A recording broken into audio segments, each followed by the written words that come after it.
We are we are live. Howdy, folks. This is what I see.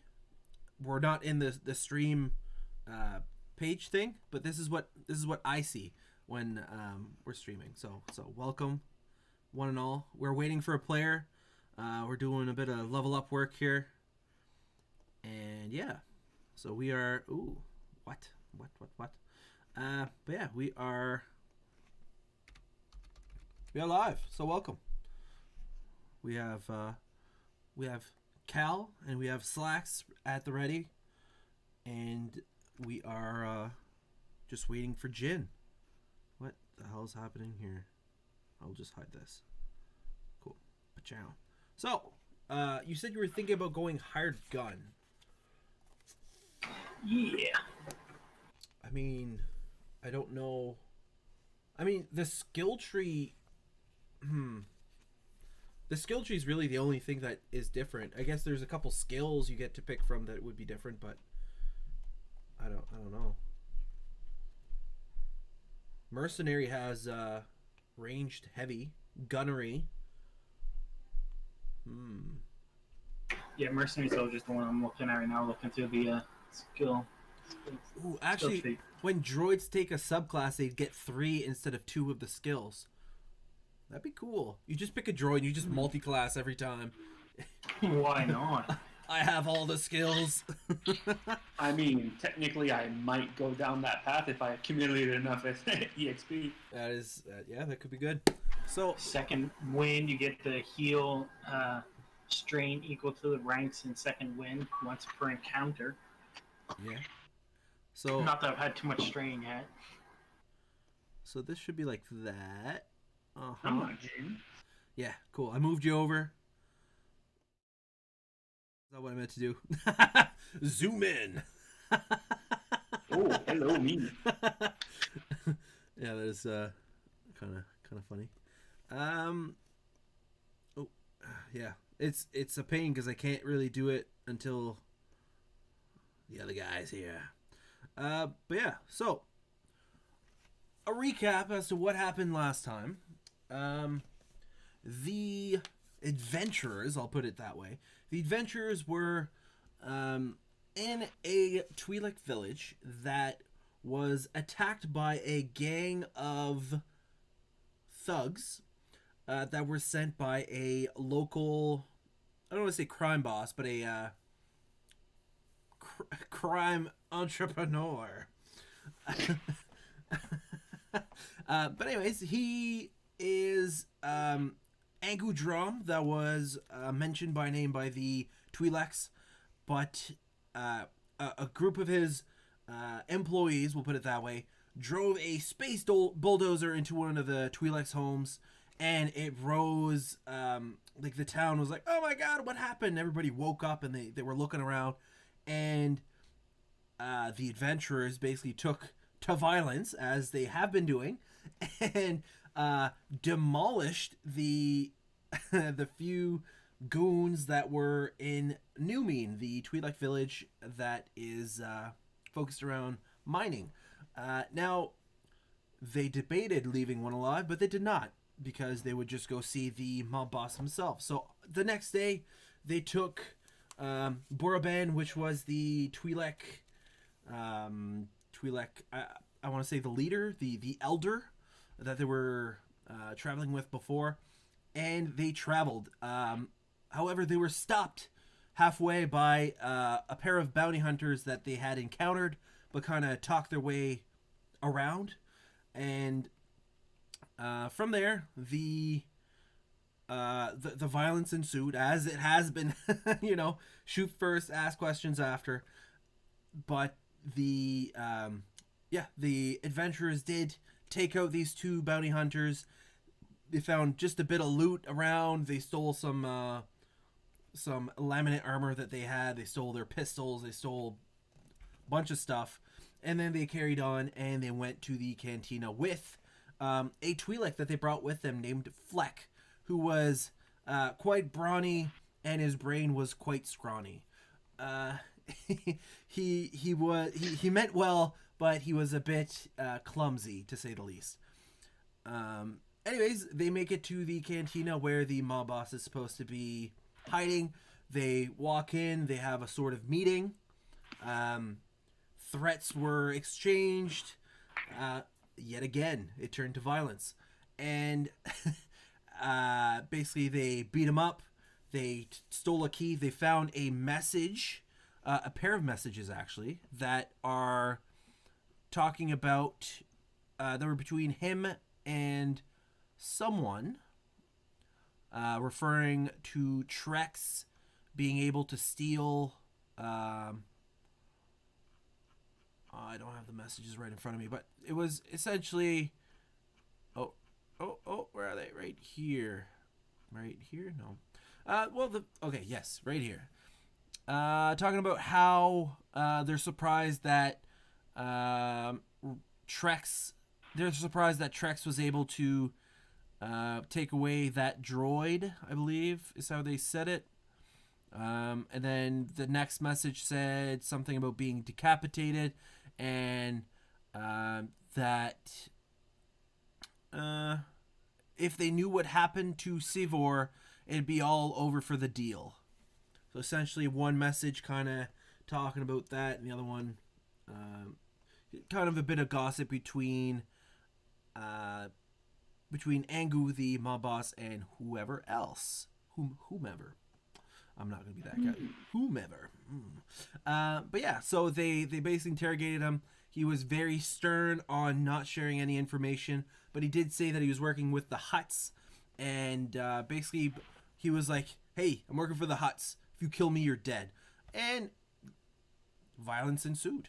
They didn't kill him, though. They shoved him in a box and brought him along the ride, and they stopped off where they fought the bounty hunters on the cliff, chucked him in the cave, and left him for dead, and kind of just went along their way.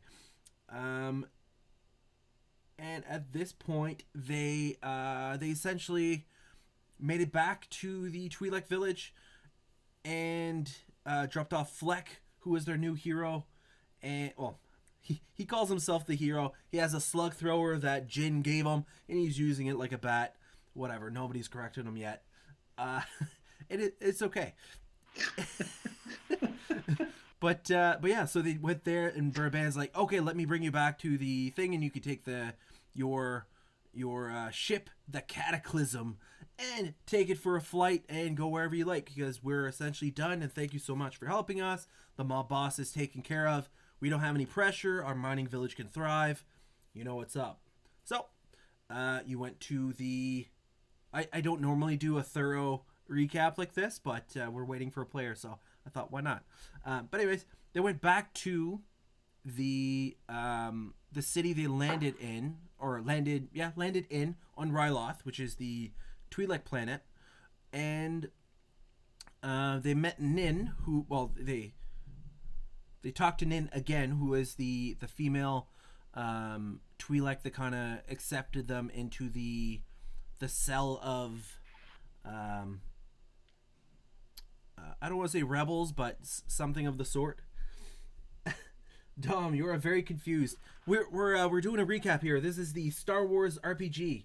Oh no, it shouldn't be Oh no, I didn't change the the name of the stream. Let me just change that real quick. It shouldn't be you still got Squadrons up? Yeah, it's still saying that I'm playing Squadrons. Oh my god, tabletop RPGs. Oh my god, so sorry. You are sorry. Sorry, this is not Squadrons. Today we are playing Edge of the Empire, which is the Star Wars RPG. But yeah, so, and there was a Bothan, which is kind of like a race that looks like Shredder from the Ninja Turtles. And he was saying that he is an arms dealer, and he is looking to set up a meeting, or he has a meeting set up. Yes, Dom, it is a tabletop game. But he has a meeting set up with a Geonosian who is expecting people to come up. So we'll I'll just type this up, and then I'll instead of trying to do two things and rambling and going all over. Persistent campaign. There we go. Good enough. Slap her on. Boom. It is not Squadrons anymore, folks. Whew, those were some good Squadrons games, though. But no. Okay, so I will find in here where the Bothan is. You guys can ask questions, actually, while we're waiting. Okay, cool. So we are on our way to Geonosis. Yes. Or about to be on the way. Have we left yet? You have not left. So, I will just read a part of what happened last time. Like one thing I read last time. Because it is, I don't want to say somewhat important, but I will just read it again. So, the Nabat spaceport seems to be particularly busy today. As you guide the speeder through the city gates, you can see a great crowd milling about the landing pad. It seems that a number of craft, freighters of all sizes, have arrived today. Trolleys and droids bearing trade goods from worlds all around the Outer Rim push their way through the crowd.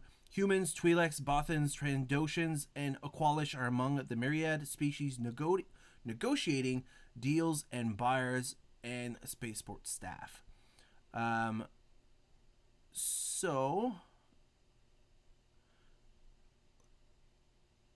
Your gaze is drawn to a tall, cloaked figure standing beside one of the entrances to the lower levels of the city. The creature seems to be surveying your position through a pair of binoculars. As you watch, he lowers his hand and you can see that he is an alien with an elongated green-black snout in place of a mouth. The alien's eyes are hidden behind heavy dark goggles. He seems to be a typical member of the Kubaz species. Now, Jin at this point kind of went up and tried to investigate what was going on with his character, but as soon as he started moving towards this Kubaz, ducked into an alleyway and there was no trace of him. However, where he was, he found bug parts like shells and wings and stuff like that on the ground, and he kind of figured out that it seemed to be snacking on these insects. And then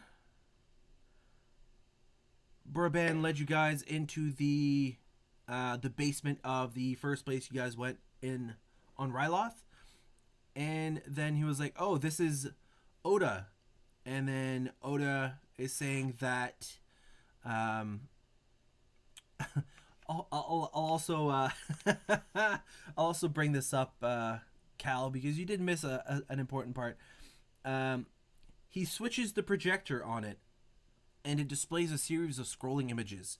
You can make out the streets of Mos Shuda, the Krayt Fang, your faces. An accompanying text scrolls by, giving the following message in Gan, Rodian, Trandoshan, and Basic. Wanted, 50,000 credit reward.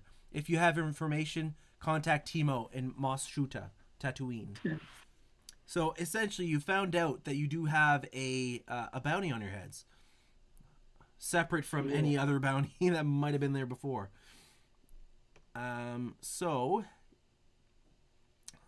I'll just read what he has as well. Conrad shouldn't be too long, but we'll see. I'll read it like I did last time. I have a proposition. The job I have in mind for you will bring you into contact with those who are currently engaged in a deal with Timo.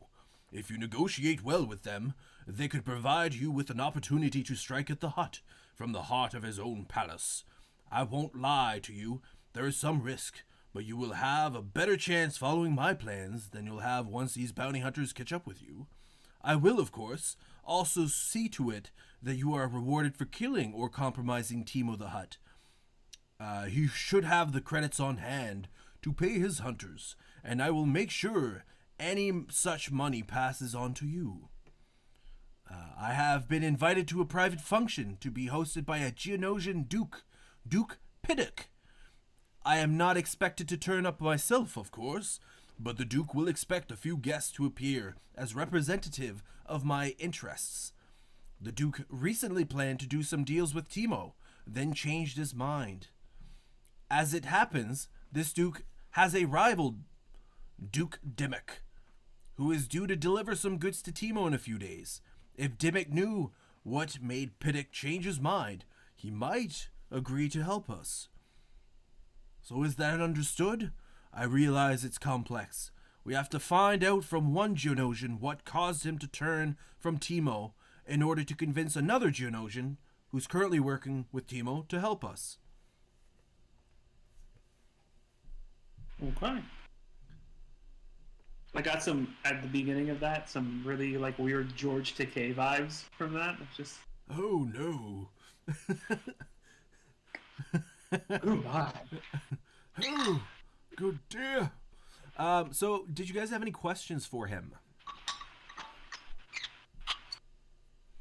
So he's essentially sending you to a party to meet someone that stopped dealing with Teemo the Hutt. Can he provide us with better looking clothes? Oh, of course, I can give you some party-worthy attire.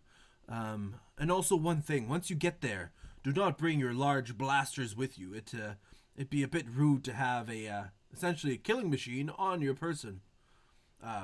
Pistols are, they're acceptable as personal defense, but for example, a bowcaster, it's a bit overkill. Well, I guess it's understandable at a party. Yeah. Hey guys, having a good time?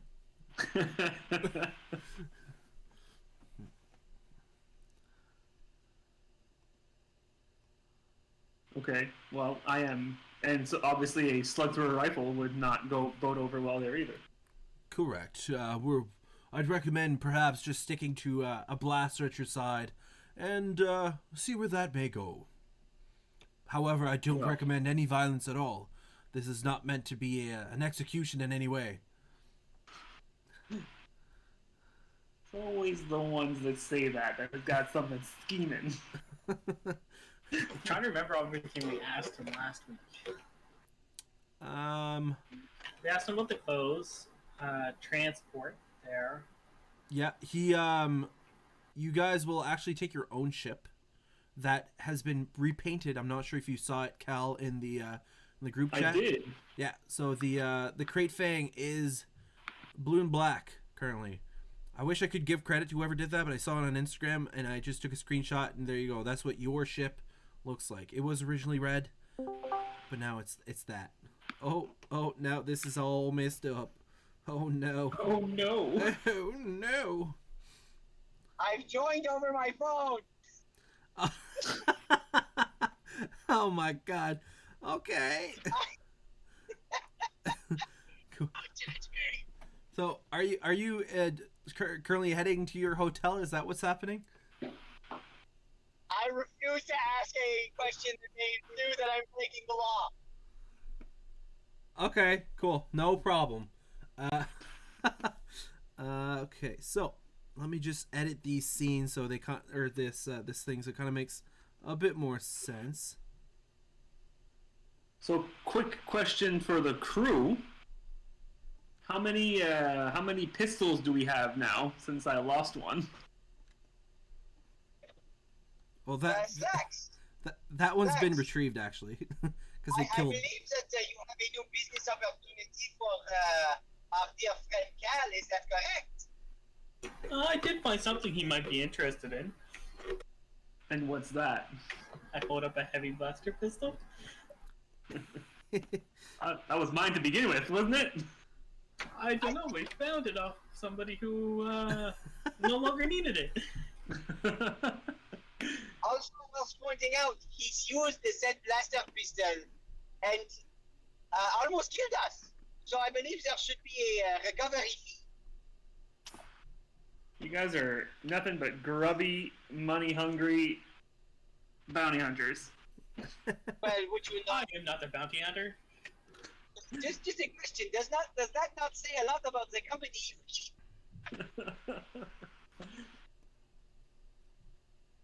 Oh shit. Okay, cool.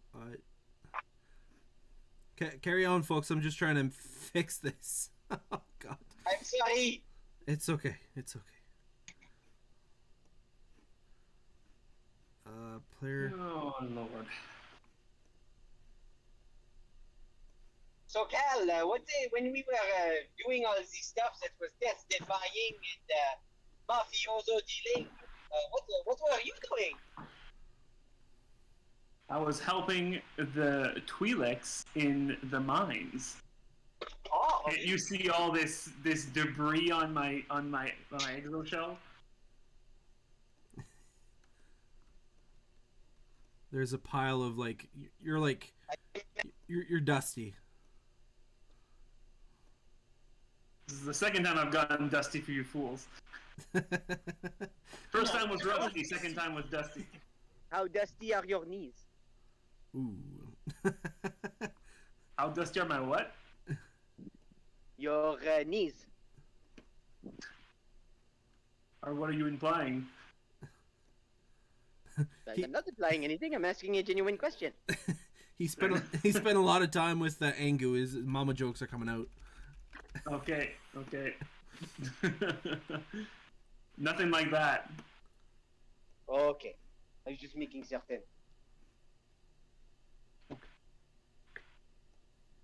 Player 2. Okay, something's a bit funky here. Oh, that's what it is. No? Okay, cool. So Slacks, what kind of deal are you looking to cut on this pistol? Because I bought it from you once. I really don't want to buy it from you twice. But I would feel a lot better having a second weapon. How about this? Rather than funds, if you find any useful parts or anything more out around that I could use for tinkering with, we can just hand those over. I will happily oblige. Alright, and I'll give you back your heavy blaster. Why, thank you kindly. Wonder if I should follow up with the why, thank you kindly. The rat shredder guy still with us? He is there, yes. I want to ask him if there are any possibilities of getting black market augmentations at this meeting. He's like, no, he essentially just sells Genosian weaponry and stuff like that. They're known for droids. There isn't much. Basically, weaponry is what he'd be selling. Oh, okay, just wanted to be 100% sure. Do you need some sort of biomechanic thing? As much as I present myself as a very charismatic individual, I don't know if you've noticed. I'm what people call situational blindness. I can't read social cues very well. So you want bionetic or bio robot eyes to be able to read social cues? No, I mean I just want to be more. I can't express my voice and my words correctly, so I would like, something to help me more be my presence be more presentable. Yeah, unfortunately, I don't believe the Genosians are known for their body parts.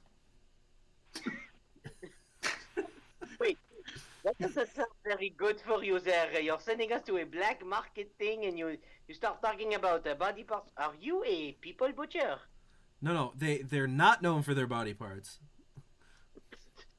So, what case is dark? Please tell me this in great detail. Sorry, could you repeat that? I said, what races are known for their body parts? And please do not skip any details. That is a great question that I have not looked into because as you could see, I have all my limbs. So your race is not sought after for their body parts either? For creating body parts, no, not to my knowledge. That is all. Okay. So,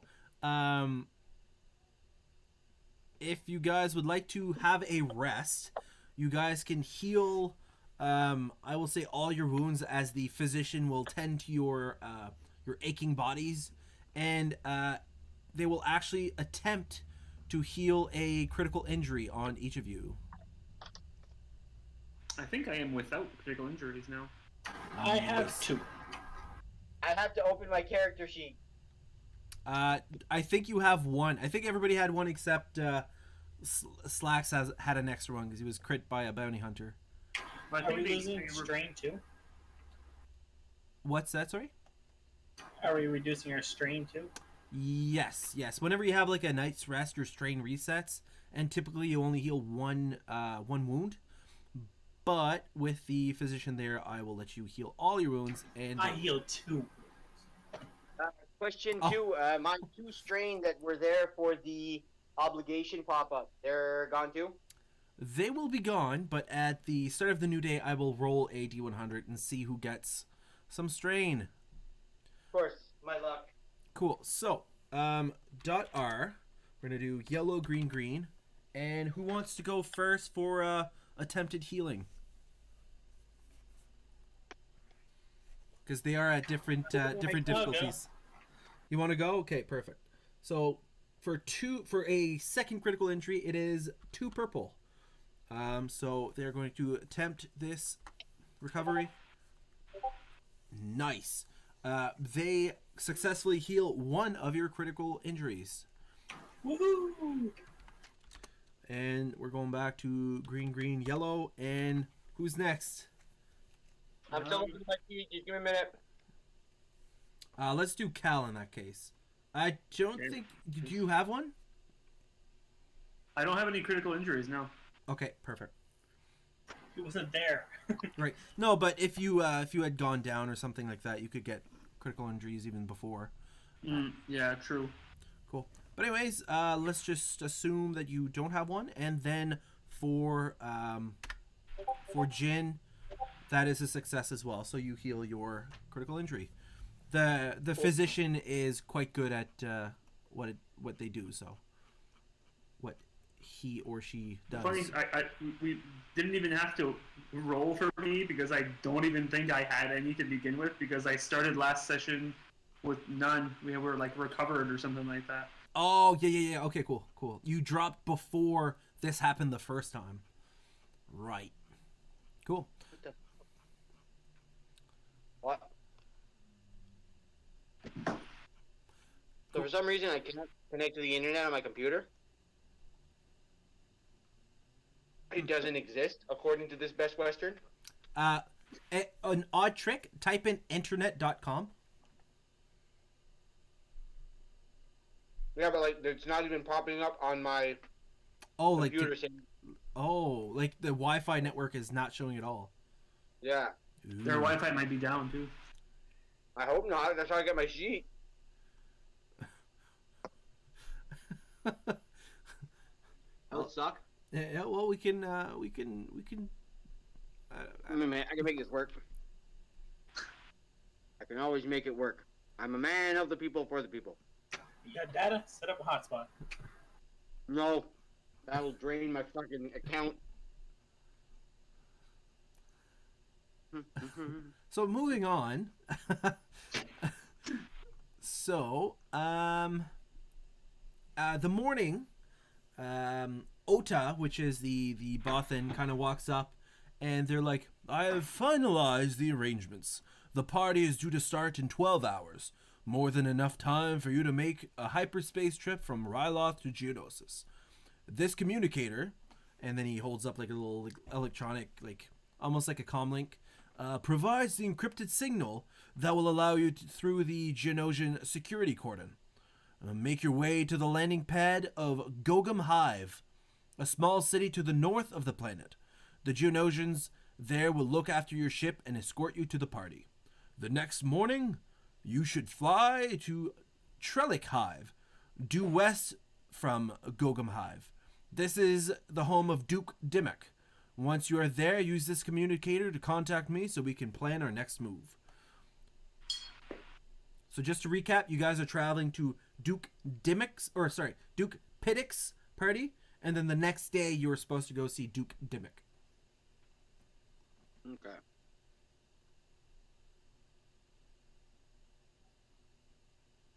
I understand. Cool. Was there anything you guys wanted to do before we travel to Genosha? Geonosis. Can I give a look around to see if I can find that weird alien that was looking at us last time? Sure. I will get you to make a daunting perception check. Okay, I need to. Excuse me, I need to find my character sheet. I'm trying. Daunting, is that like beyond hard? That's supposed to be how many setback dice is that? It's 4 purple. Okay. And I will actually give you a setback die to that because it's been a day since they've been where you're looking. Okay, so you said it's daunting perception? Daunting perception with 1 setback die.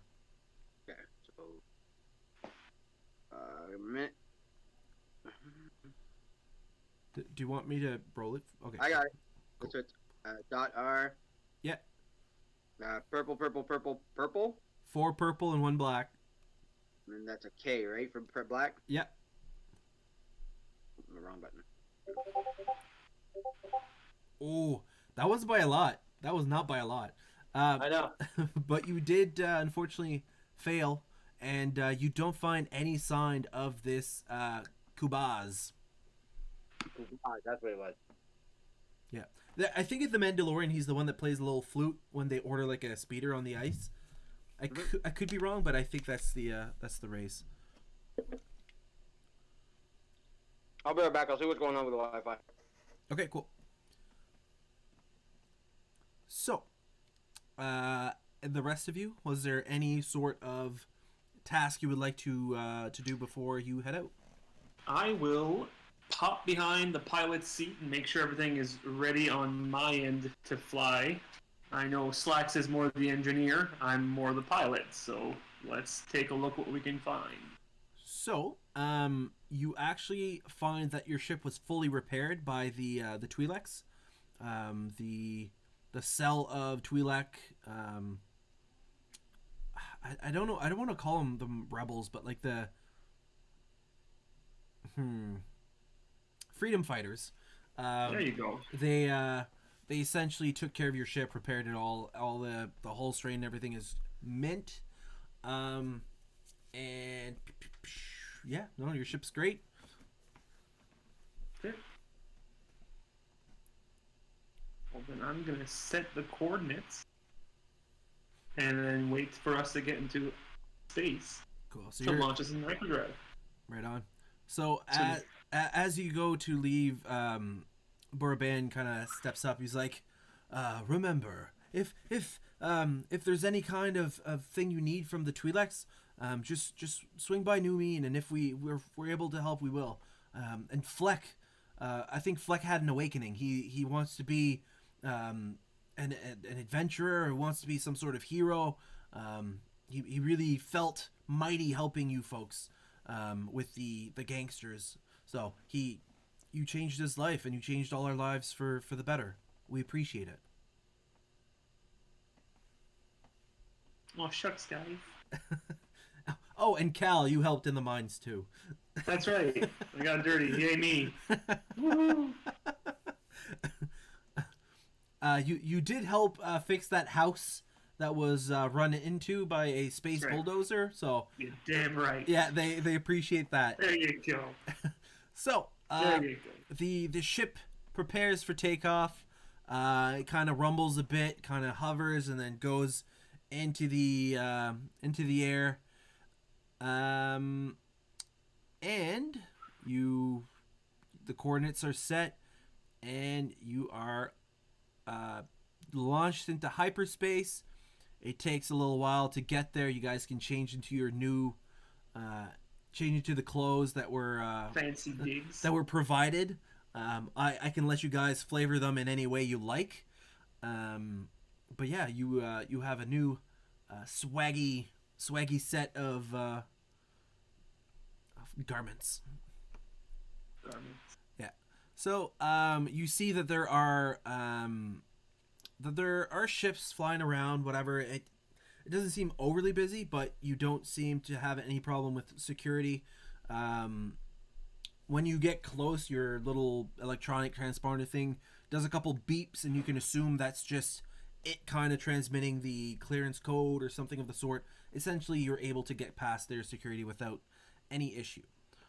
When you get there, there's a couple Genosians that kind of flutter up, and they're like, "Oh, follow me, it is this way."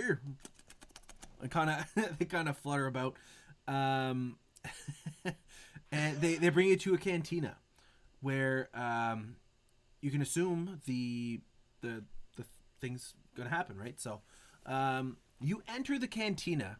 The saloon-style doors, flanked by a pair of the biggest Genosian soldiers you've ever seen. They heft the largest wide-bore blaster rifles you've ever seen, too, clearly of some improved Genosian design. You imagine that Duke Piddock has employed the guards partly for intimidation, but also partly as sales pitch. Their guns are very impressive. Inside, the decor is something of a surprise. After the rocky walls of the hive. Sorry, let me reread that, because the decor is something of a surprise after the rocky walls of the hive at large. Clearly, someone has designed the cantina in order to appeal to a cosmopolitan clientele. From the cantina stage, an upbeat jazz band has been commissioned to provide some entertainment. The band consists of a lanky Bith on Cluehorn, a hyperactive Rhodian on Mozbox, and a blue-skinned Twi'lek blowing a mean siren whistle. A pallid and exotically dressed Twi'lek girl with stunningly long leku intones sultry vocals over the frenetic melodies. A couple of Genosian workers man the cantina bar, and a Rock J9 protocol droid is stationed nearby. An old Genosian with a number of golden bangles and pieces of gilded armor stands close to the bar, speaking to an elegantly dressed human woman. Not far from them is a table occupied by a young human man and woman, clinking their glasses and laughing. A Gand in dusty, tattered robes sits by himself in the corner of the room, and a young Solistan male sips his drink and watches the band, occasionally glancing over his shoulder at the final guest. A Toydarian who flutters nearby. The Toydarian is the one that basically had Anakin as a slave. What was his name? Watto? Something like that. I thought it was Watto. Was it Watto? Yeah, his name kind of sounds familiar. But anyways, that is the final guest that kind of shows up. 3 small private rooms line the walls to your right, clearly set aside for guests who wish to talk without fear of eavesdropping. So, there's a few different people here that you can talk to or interact with in whatever way you seem fit. But yeah, so if you like, I can give you... yeah. What was the name of the guy who sent us again? Ota. Ota. Yeah, OTA.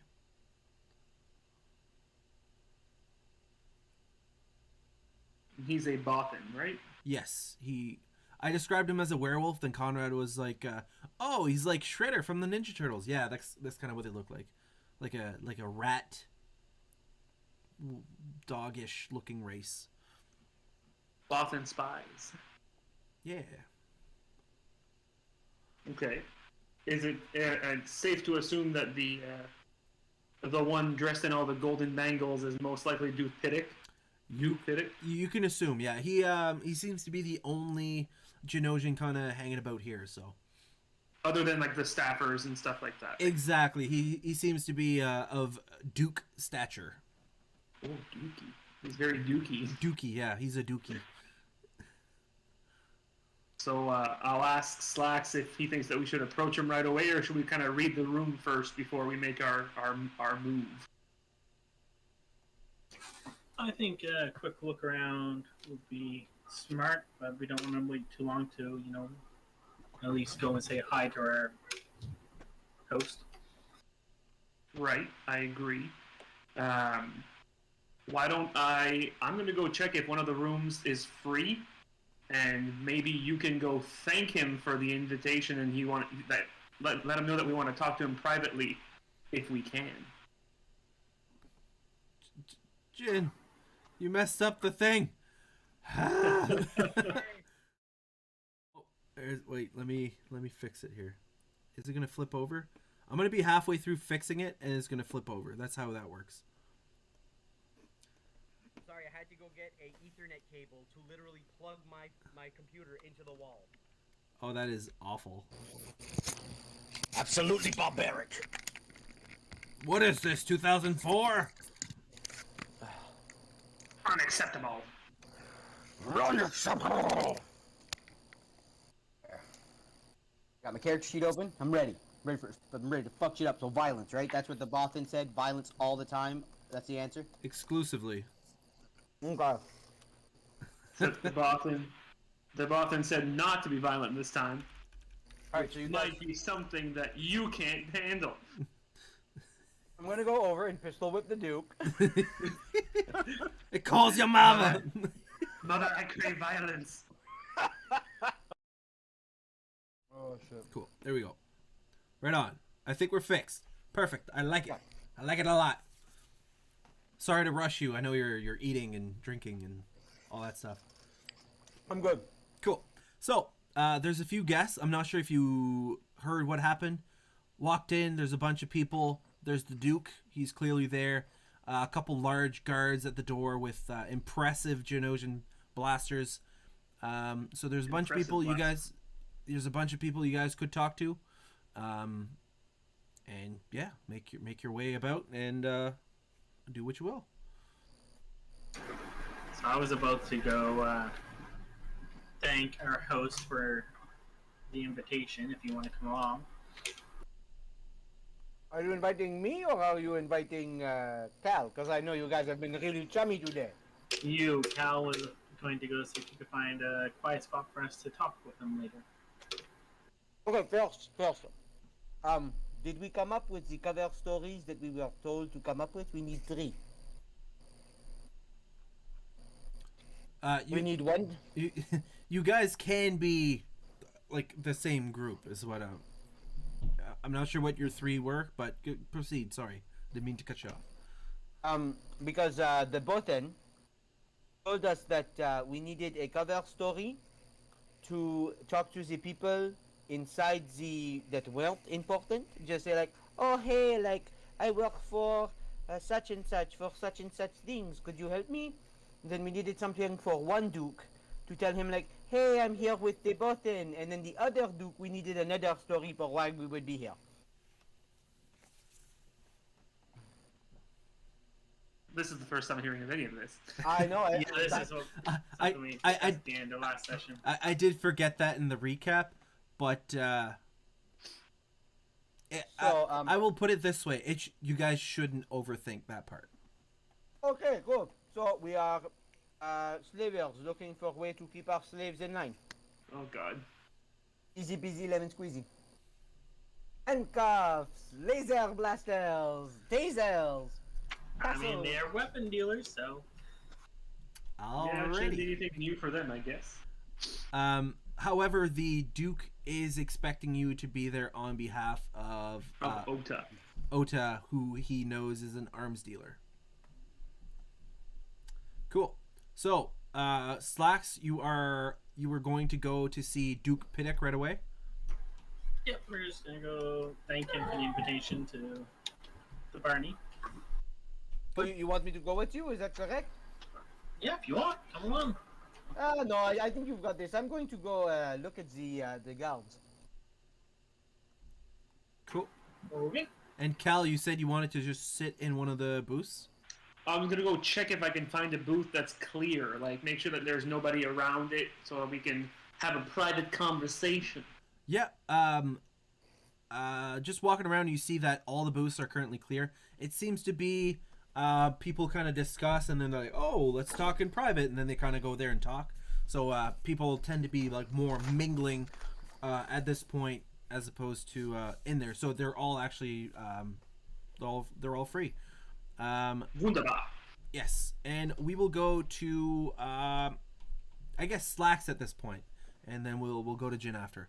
So as you you kind of walk up in your fancy clothes, Duke Piddock kind of looks at you and he's like, "Oh, I take it you are the traders from Ryloth. Is that so? Very good.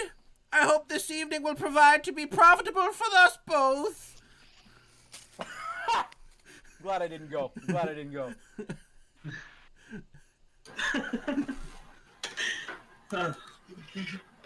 Yes, we have come on behalf of Oda.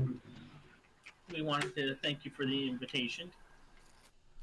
Oh, no problem at all. It is really my pleasure. Oto's an acquaintance of mine.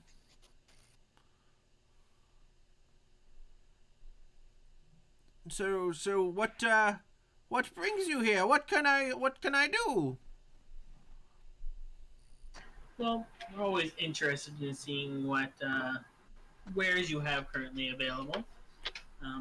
We also have some other business me and my associates would like to discuss with you when you have a moment. Oh, we can get right to it if you like. It's completely up to you. Well, we could go to a booth if you like. Yeah, if you're looking to make a deal right away. I'll look around, see if Cal's found the spot. You see you see that Cal is in a booth. Waving them over, just like, come over here. Cool. So at this point, we'll kind of pause that and switch over to Jin. You're walking over and you see that the two guards are like bulky and like they're beefy Genosians, and they have like super wide barreled blaster rifles at the door. Hey, how are you gentlemen doing this evening? I'm sorry, I forgot my communicator. I don't speak Geonosian. Do you speak Common?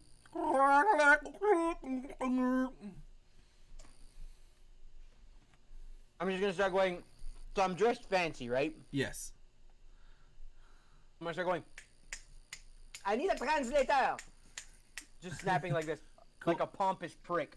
Roll a. I'll get you to make a average perception check. So 2 purple. 2 purple. What happened here?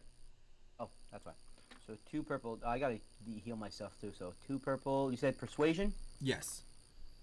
Persuasion. That's perception. I don't know what's going on. I don't know if it's your laptop, but there's like a going on when you're talking. When you're talking, like when your mic is active, I hear it. So I don't know what's going on. It's not a huge. Is it better now? Yes. Better now? Yeah. Headphones. Oh. So you said perception. All right, you've been here. Would that be charm, coercion, deception?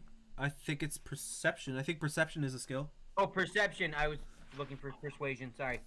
3 green. So that's voice channel. So you said it was a dot. Green. So purple. Yes. Yep. Ah. Damn. So you don't see any reaction from the crowd when you're snapping your finger. So you're like, oh, well, I guess I can't talk to these guys. I will actually. I'll just go. Your blaster. Pew pew. Very big. Is the show me demonstration? Shoot outside. I want to see bullet. And I will get you to make a. I will say hard charm, and I'll give you a setback because the language barrier. Oh, charm. Okay, hard. This could be great. It's gonna be great. And so it's purple. Yes, and 1 black. So, he kind of turns, and you're not sure if he misunderstood you, but he's like, and he like points inside and kind of doesn't hold his blaster up, but you can tell he like grabs it again, and he seems to be a bit confused. I'll be like, no. Note to self. Learn Geonosian when coming to Geonosia. And I just gotta walk in. And look for Cal. Cool. So you see them actually sitting in the booth at this point. They kind of all scooted in. They seem to have just sat down. So if you want to join them, you are welcome to do so. I will do so, but while walking, I'm going to try to look for one of those waiters carrying champagne glasses and grab 4 glasses and just like, I brought the drinks, and I'm going to put them on the table. If there are any of those, but I assume it's a bougie party. Bougie. There, I will say that, yeah, once in a while there's a Genosian that kind of flutters by with a little cups or whatever, and you can grab a drink. 4. I'm bringing them for everyone. 4. Okay, yeah, sure. Yeah, sure. You can do that. So, you guys all sit down. You see Jin kind of coming out of nowhere with 4 drinks and kind of just plops them on the table. And the Duke is like, well, what can I do for you? Well, okay, so just for a refresher, the notes. I have to go look at them real quick, just because I didn't get a chance to, because I was... There we go, got him. Where is... okay, we lost support of Duke Piddick. Is that who we're talking with, or Dimmick? You're talking with Piddick, the one that is no longer supporting Timo. Okay. I will go... Well, we're here with... we're here on behalf of... is it okay if I take the lead, boys? Go right ahead, my friend. Jin will remember this. Oh. We're here on behalf of Otan? Oda, yeah. Ota. Sorry, but the accent it gets in my way.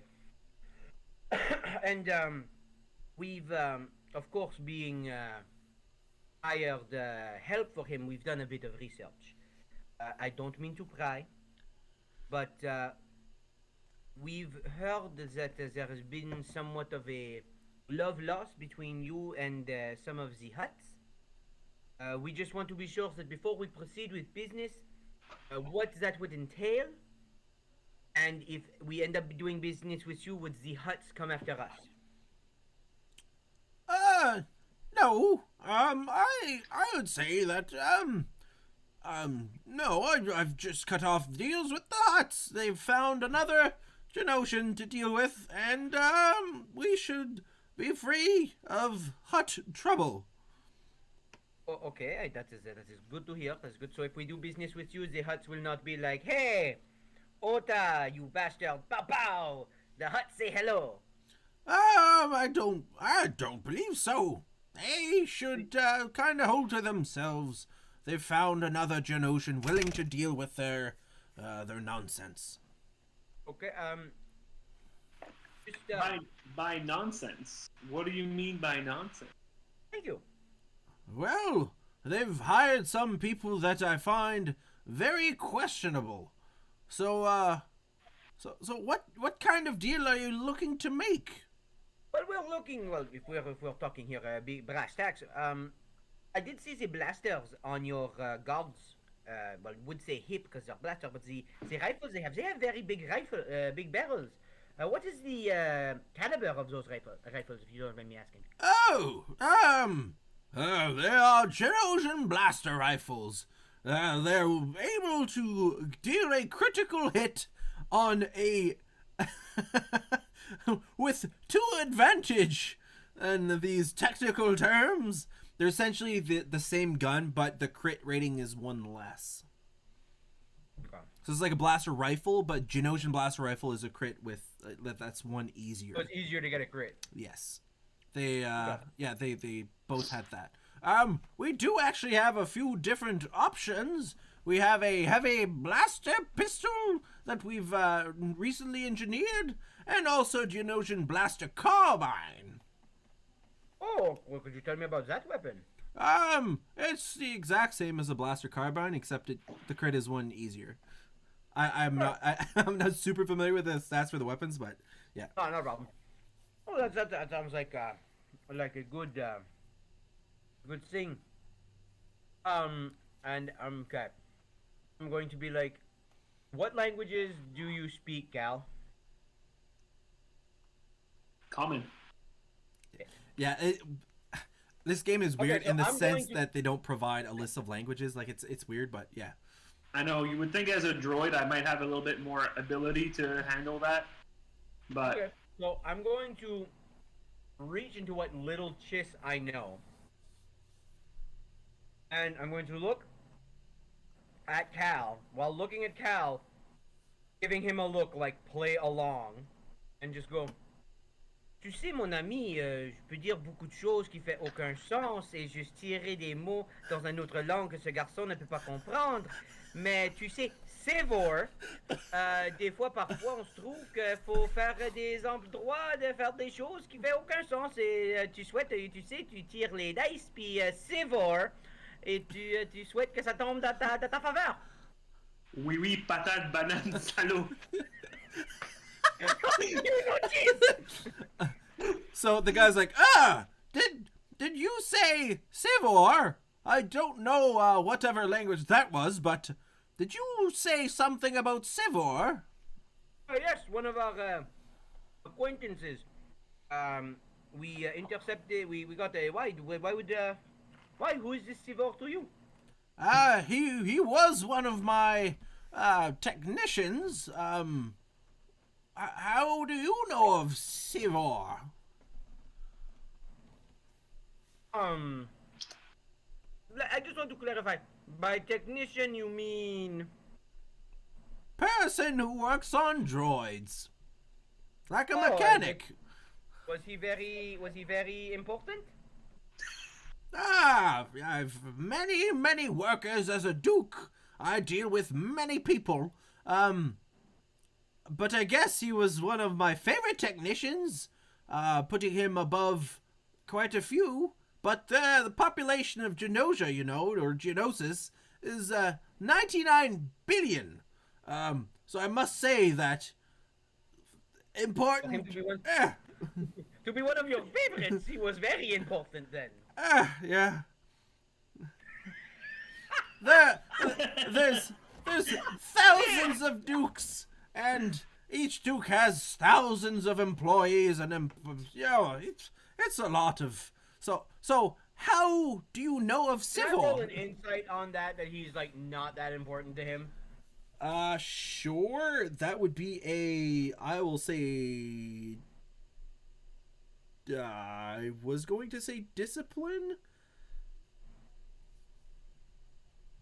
I can do discipline. I can do vigilance. I can do streetwise, skullduggery. I will say. Blah blah blah blah. I will say discipline. What level of difficulty? I will say easy. 1 purple. 1 purple.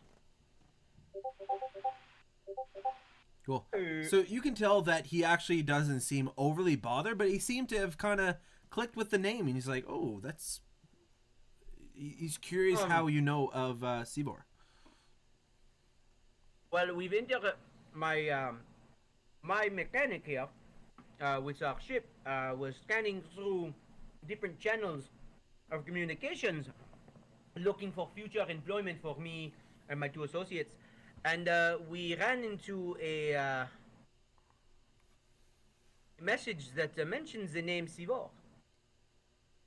Oh, well, if you know what came of Sivor, that would be valuable information to me, because I am quite curious. How valuable? I could regard you as an information giver, and that, as a duke, you could get some favors, perhaps a discount. Question. Would we get the disc? Would it be possible if this information is good enough to go between having discounts and also getting an introduction with another duke? How dare you ask to see another duke? I am the only duke you should see. Am I not good enough for you? No, it's as you can tell, we are men of many different paths. We have many different businesses. Ota sent us here to talk to you for him. We have another employer who has told us to, since we are going to Geonosis, to just go and swing by and say hello to another one of his friends, and we know how valuable that your world is on this planet. Ah, Perhaps- if you're speaking about going to see one of my rivals, I'm not quite fond of that idea. All right. I was asking. But yes, discount would be great. That would be fantastic. So but for- what came of Sivor. Sivor? What came of Sivor? I'm curious. He kind of disappeared, and I do not know. Slacks, could I get the message, please?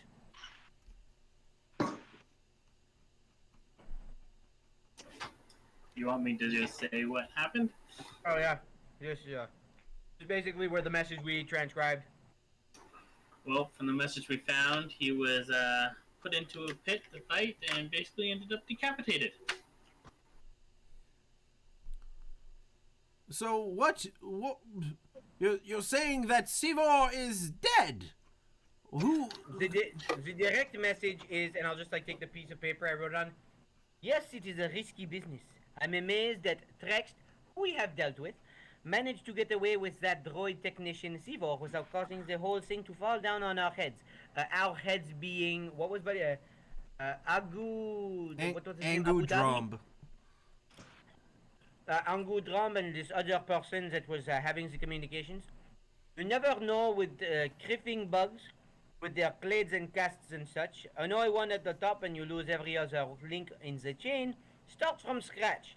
I thought this whole deal was going to fall through when we lost the support of Duke Piddick, but the other Duke that we have in our pocket, he might be the bug for us. I'm not giving him the name. I believe this might be the work of one of the huts. I'm not too sure, but I'm not glad. Would you believe it would be, and I'm going to lean in and whisper, it rhymes with emo? Oh, perhaps. Jim, do you still have that piece of shell you found? I do! I'm going to whip out the shell, put it down. He like looks at it. He's like, oh dear. This is indeed a piece of Sivor. I recognize the markings. Wait, Sivor was a bug? Sivor was a Genosian. I thought he was a droid. I'm so confused. Oh, he was No, a he was a technician for droids. So, did they steal a droid? Okay. Could it No, possibly? You might be misunderstanding here, but Sivor is a person that works on droids.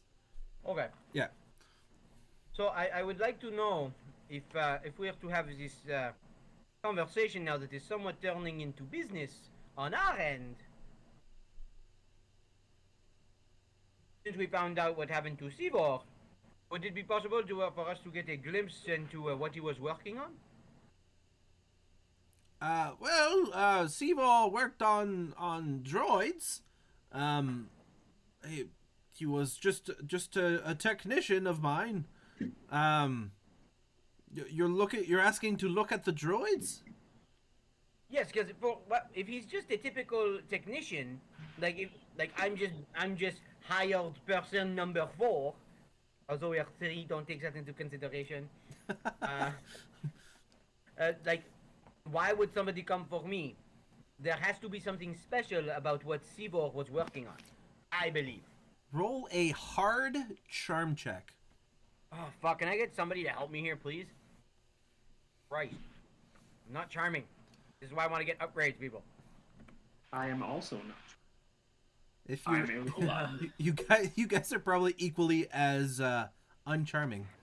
I have no points in charm. I have 2 green dice, that's it. So Piddick is going to say that, he was just working on droids, nothing really of interest. Okay, Were you looking to purchase Geonosian rifles or carbines or blaster Well, pistols. you know what? Now learning is that the Huts are interested in droids. I think Ota would like to defend his people a bit more. Maybe we could look at some of those droids to get some defense lined up. We do have a person specialized in droids, since he is a droid. Isn't that right, Cal? Partial droid? Sure. Well, we unfortunately, I know Ota's pocket size, to speak frankly, and I don't believe he would be able to afford such frivolous purchase. But that is the thing, sir. You may know Ota's pockets. You haven't seen ours. I will get you to make a deceit. Yeah, something I'm good at. And let's just take a look how hard that will be.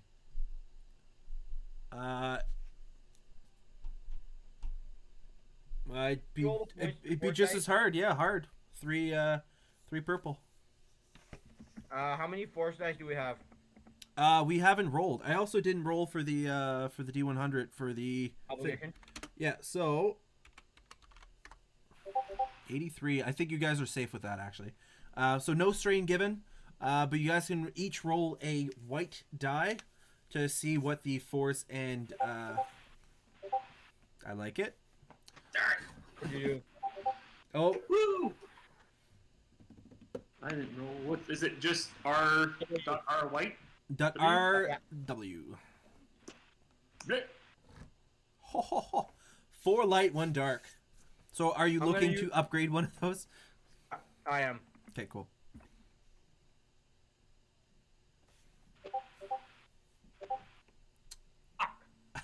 So he's like, as I've said,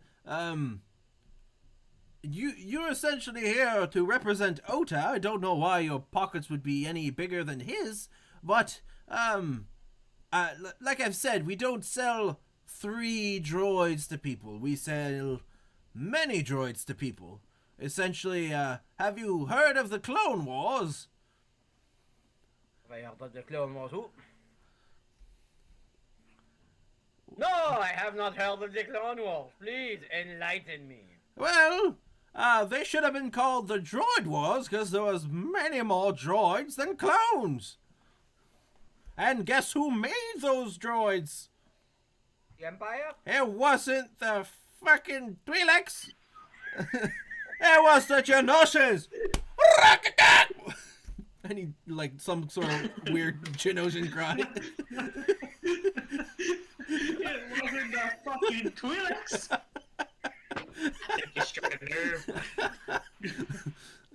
So, okay, yes, could you make us a, pricing thing for, like a bill, with the discount for our information?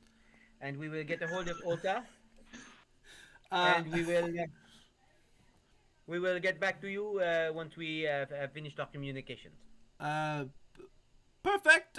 Orders are best placed by the end of the night, however. There is the heavy blaster pistol. Typically, it is 1,100 credits, but I will give you 10% off.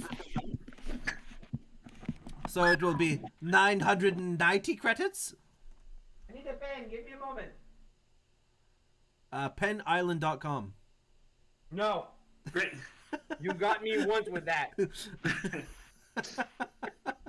Great Duke Pitting. Oh, yes, yes, Mr. Droid. Mr. Droid. I like that. I'm going to keep that, Mr. Droid. What if we could have one of your rivals stop working with the Hutts, thus making it easier for you to compete with them? Oh, Now, if I had eyebrows, I would shift my eyebrows, but I don't because I'm a droid. and how could I help you achieve that? Well, Why could did you tell us? Sorry, Cal. Sorry. Taking notes, talking to myself. Okay. Well, if we could expect some armaments in order to perhaps intimidate or also interrogate the other Duke, maybe with some secrets of if you have any insider information about them that we could exploit. Well, I should say one thing. I stopped working with the Hutts because I learned that Timo employed a Kubaz spy, and that was the final straw. A Kubaz spy, you say? Yes, Kubaz, was he located on Ota's planet? on Ryloth? I don't know. He's probably been traveling quite a bit. But if you know anything about the Kubaz, you know that they eat insects, and I'm an insect. No bueno. Oh, he's Italian. That was Spanish. Sorry. Oh God. So if we could per se sever ties, who is your greatest rival? I would definitely say Duke Dimmick. That short fucker. He's no more than 3'4", and his wings are all fucky. He thinks His name he's is as good. Dimwit? Yes, Dimwit Dimmick. That's what I call him. But he is definitely a lesser version of me. I'm the best Geonosian there is. 99 billion, and I'm number 1. And he has like a little cane. He's like, ah! Like just. Get off the lawn! Yeah.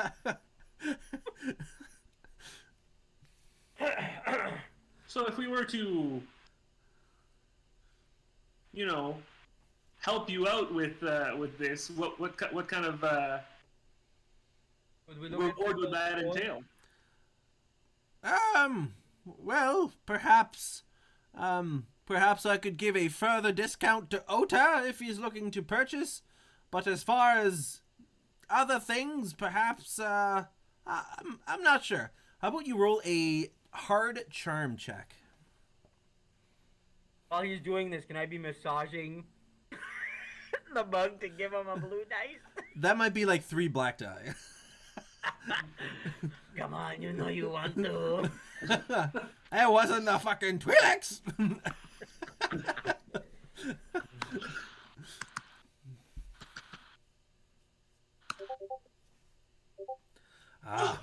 So he's like, I'd have to come requests as they deal with requests as they come by, but I'd see him as an even greater acquaintance. I might even call him a friend if Dimmick were to be set back quite a bit. And by set back, do you mean... You're gonna scratch my neck as like...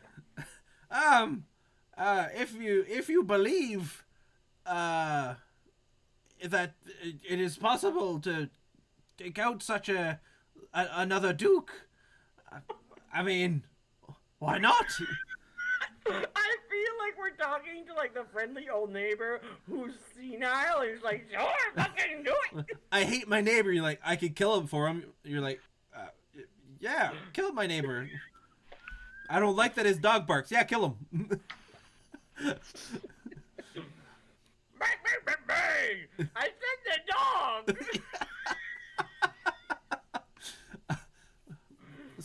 So he's like, if he were to die altogether, perhaps, my riches would grow. Would my riches grow? Perhaps Ota's. I don't know. You mentioned your pockets. I feel like you might have been talking out of your tuchus. Wait,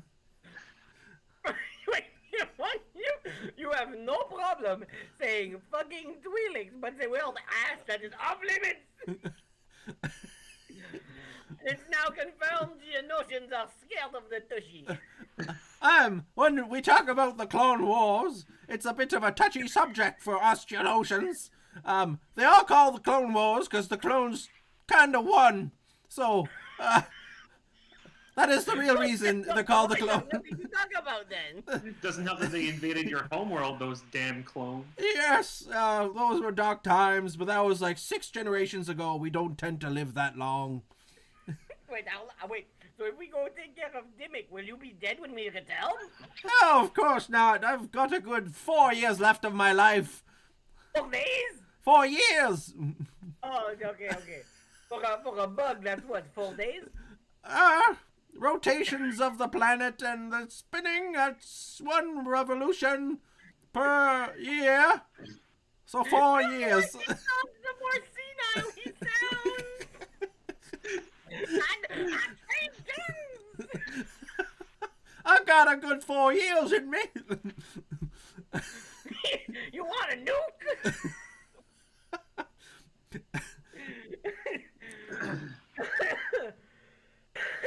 Oh, fuck. So Duke Piddick is like, yeah, you're welcome to go speak with the other guests, but let Ota know. Oh, I only gave you 1 price. Oh, I get forgetful in my old age. It was 990 for they have a blaster pistol. The blaster carbine was originally 1300, but I will give you a discount of 10% for your kind negotiations, which comes to 1,170 if my mental math is correct. And then the Geonosian blaster rifle, original price of 1,500 with a discount of 10%. It comes to 1,350. Now I'm getting a bit tired. If that is all for now, I will go get myself a little drink. And Here, I brought you one. oh, I need hydration, young man. Oh, Hydration. mine. You have 2. Oh, he like grabs one and walks off with his cane. Flies off of his cane. Feel free to speak with the other guests. They might have interesting things to say. And he kind of stumbles off. I was so hoping you're just gonna screw with the mental math and give us an extra discount or something. Oh, those Geonosians are good. He's very senile. I don't trust that an insect who has that much hard time remembering things is in charge of heavy machinery. So who else here looks of interest? So there's a few people. There is A human woman, you said. yes. So I can go through the list. There is a droid standing close to the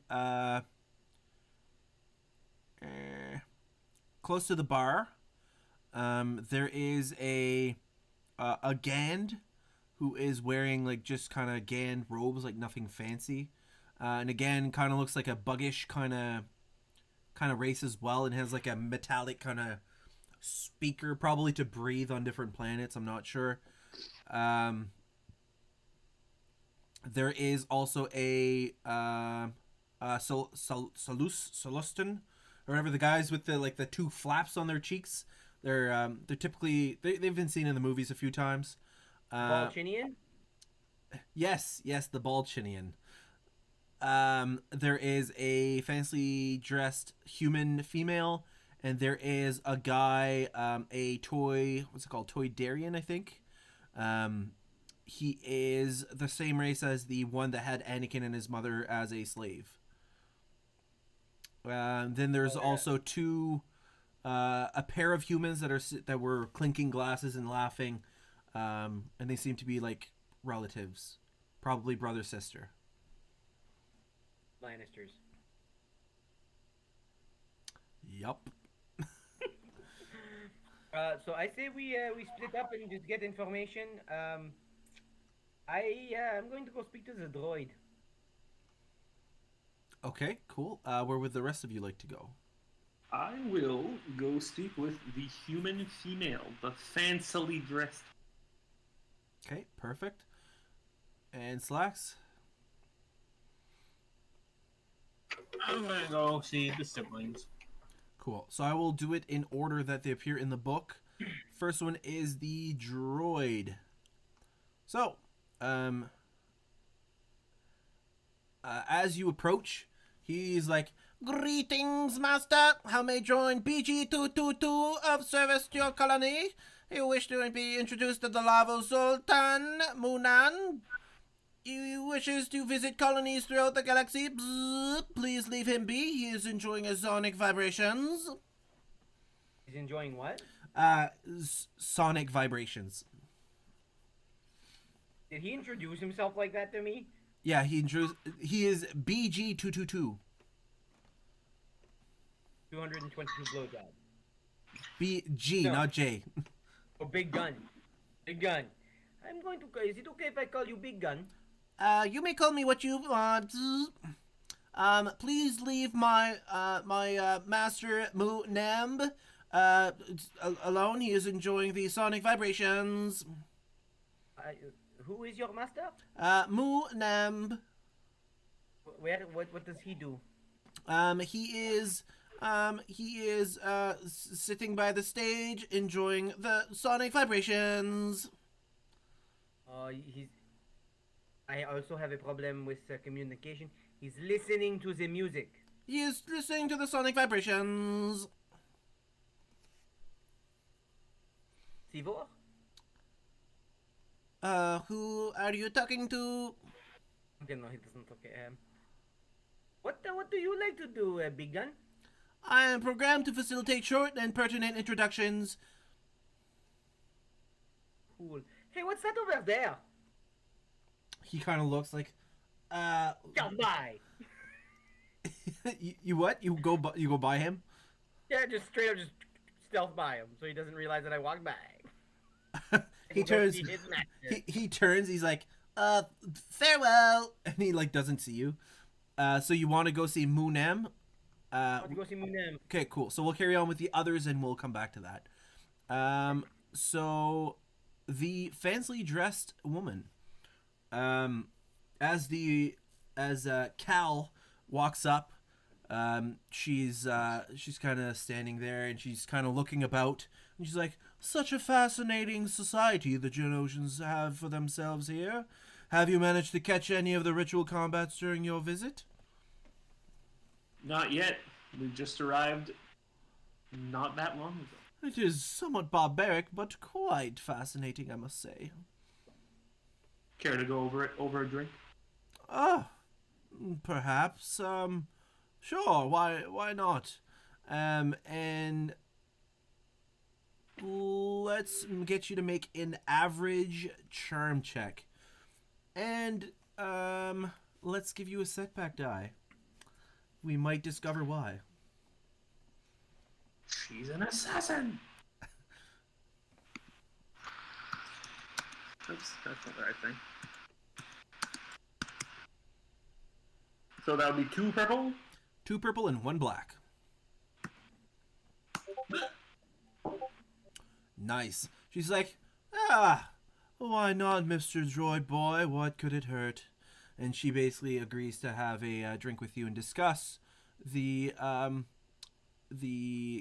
Genosian. gladiatorial, the ritual combats. So, you guys talk about it for a bit. Is there anything you would like to ask her? As you seem to have kind of broken the ice. You cut out there for a second. She seems to, you seem to have broken the ice, so she seems to have warmed up a bit. Did you have any questions for her? What brings her to, or that it was a fancy party? What brings her here? Oh well, I'm interested in the culture and history of the Genosians, of course.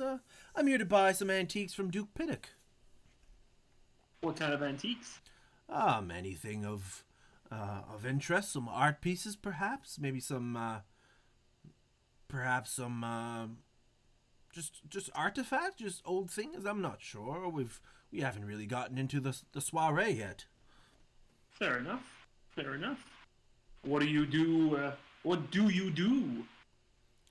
And what is your name? Let's go with that. Oh well, Let's go with that. My name is Maru Jakar. Maru Jakar.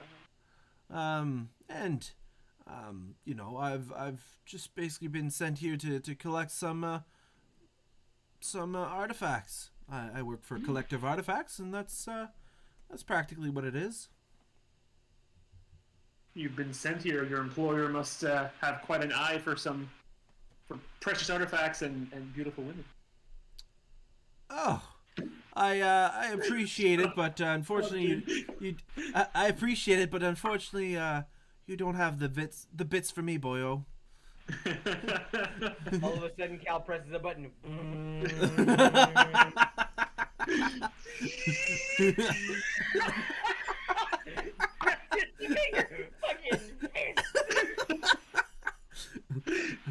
Go gadget. Oh my god. Alrighty then. Was there anything you wanted to ask before she seems to be kind of getting tired of your company? Oh, well, pleasure was mine. Could have been yours. Bye. So she's kind of just like, well, have a good night, droid, and perhaps I'll find someone interesting tonight.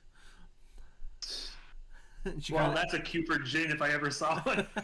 So, if you kind of caught on to that, she's not a fan of droids, which is why you did get the setback die for the charm. Yeah. Cool. Not very what? She's Not a fan of droids. not a fan of droids. Oh. Yeah. So, carrying on, we're going to go see the siblings.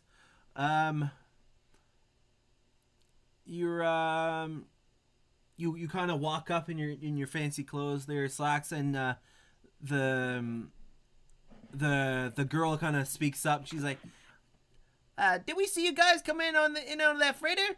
Looks like a good ship you got there. A little banged up and grotty, but a good ship. We fly the Nova Courier ourselves. The lucky guest."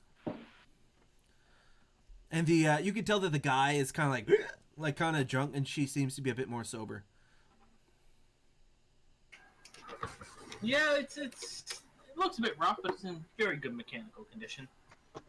Oh, yes, you don't see a lot of those freighters around. You know, it's a nice one. What was that? You cut out. You don't see a lot of those freighters around. You know, it's a nice one, nice big, a lot of room. What brings you around?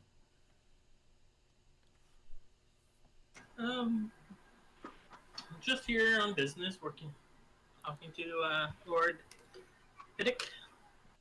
And the guy kind of looks. He's like, "Yeah, we're what you call free traders. You know, we travel and we bring stuff from one place to another." And the sister kind of gives him a nudge. She's like, "Yeah, we're couriers or delivery people, I guess. We deliver stuff. That's why we're kind of here. We're looking to, if anybody makes a deal, we might be able to get the delivery job. You know." You guys just freelancing, or are you working for someone?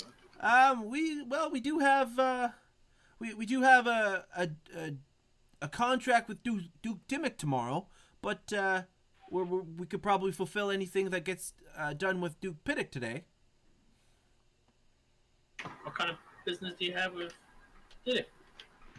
We're delivering an order. We don't know what it is, but we're picking up some stuff and dropping it wherever he asks us to drop it off.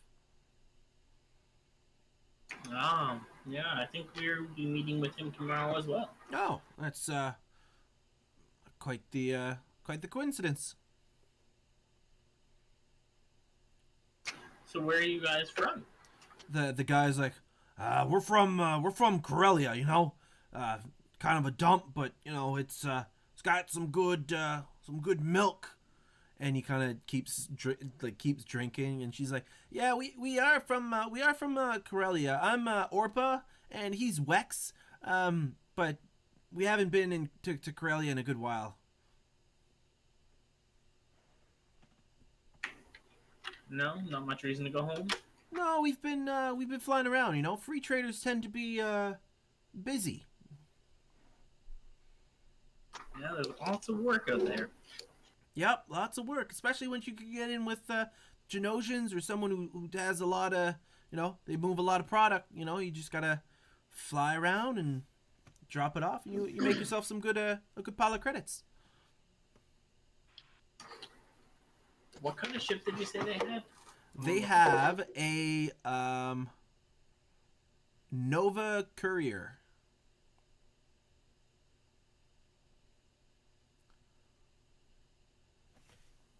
I'm not sure what it looks like. I is the googling. Cool. So they're like, can you are you looking to make a deal with someone here? Like, can we help you with some deliveries?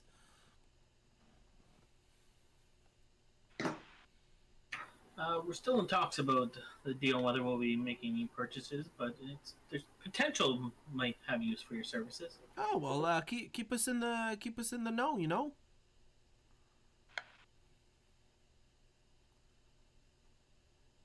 Cool. Did you have anything to ask before they're kind of gonna move around and try to find someone that does make a deal? That's what Google says it is. Cool. Yeah, that looks about right.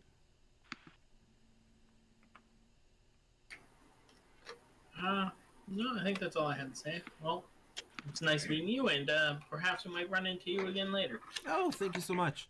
So we're gonna go back to Jin that kind of walked past the droid and making it through to Munamb. Mu M-U Namb. Nanb. Oh my god. That's Nanab? Nanb. Nam. Nanab. Namb. No, I'm right. I wrote it as Moonamab. Munanabim. Munamb. Munamab. Munamb. Anyways. Getting borderline so- offensive now. So he's like sitting, like leaning, and he's like watching the band, and you kind of walk up, and before you get a chance to say anything, you kind of turn. He's like, "Pleased to meet you, but if you don't mind, I'm trying to enjoy the music. Perhaps we can talk once the band wraps up." So, what is he? He is a Solustan. Okay, I gotta figure out what that is. 'Cause I gotta visualize what I'm talking to. Solustan? Yeah. Is that the guy with the flaps? The yeah. Wait a second. I'll Alchinian. Sure. If you look at the stream, it is that guy. Oh yeah, the thing that's in the ship there, with Lando.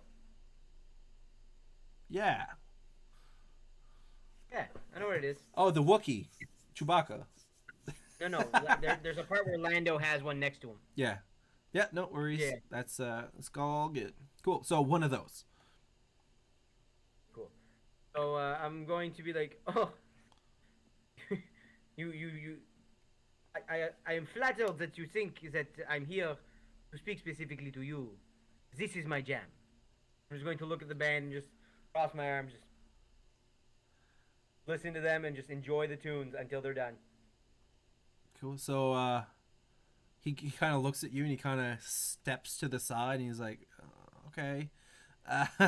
He kind of just steps to the side and kind of gets his own bubble again. I'm waiting for the band to end because that's what he told me to do. Cool. So we'll go as the band is playing. We will go over to. Is anybody else going to see someone?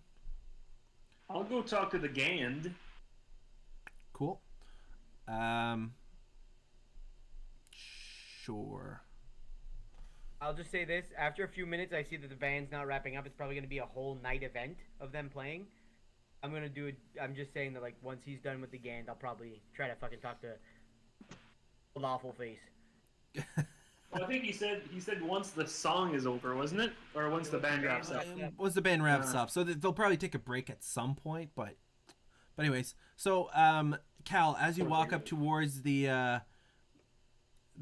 Gand, he kind of looks. He's like, "Sure, what brings a mammal such as yourself to the hives of Geonosis?" And he's like, "Oh, you're not a mammal." A mammal? Yeah. The No, Gand, I'm not. The Gand is like the insectoid species, so yeah. Part man, part machine. Yeah. We're here to meet the great Duke Piddick on behalf of a mutual friend. What brings you here? So, just a second here. I'm a representative of an informal organization dedicated to promoting the interests of insectile sentient species throughout the galaxy. And like him just saying that seems just flaky right from the get go.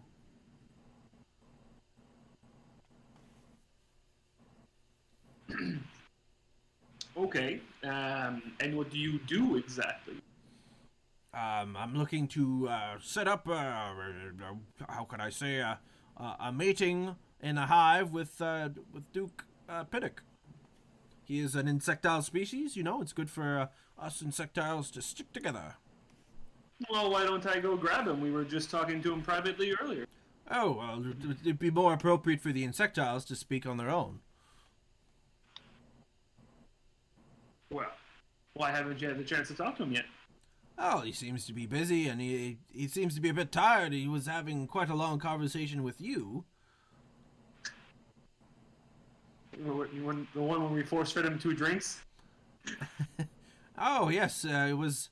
he seemed to be quite animated. I heard something about the Clone Wars. The Genosians don't like talking about that. You dropped right out there. Yeah, you're Oh, cutting sorry. it out. He was talking about the Clone Wars, and Genosians Okay. don't seem to like to talk about that. Yeah.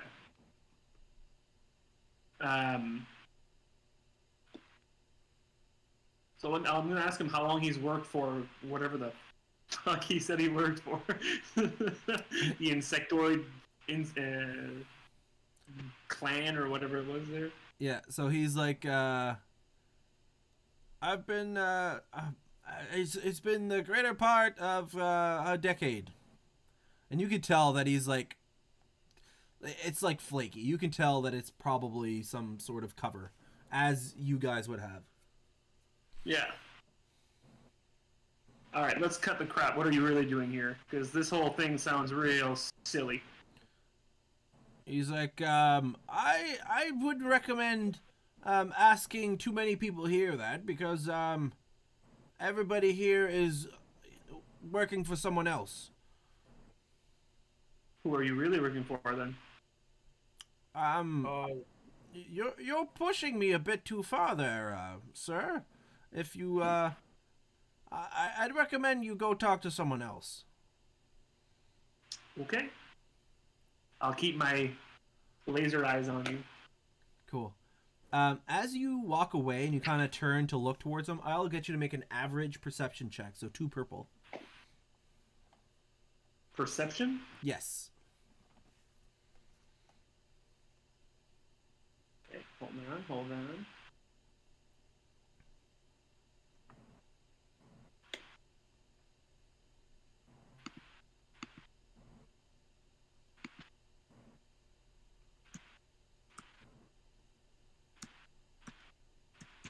Two yellow, you said? 2 purple. 2 purple, sorry. That's what I meant. I literally wrote PP, but I don't know why. Cool. So you don't notice anything, and you kind of look at him, and he's just sitting there.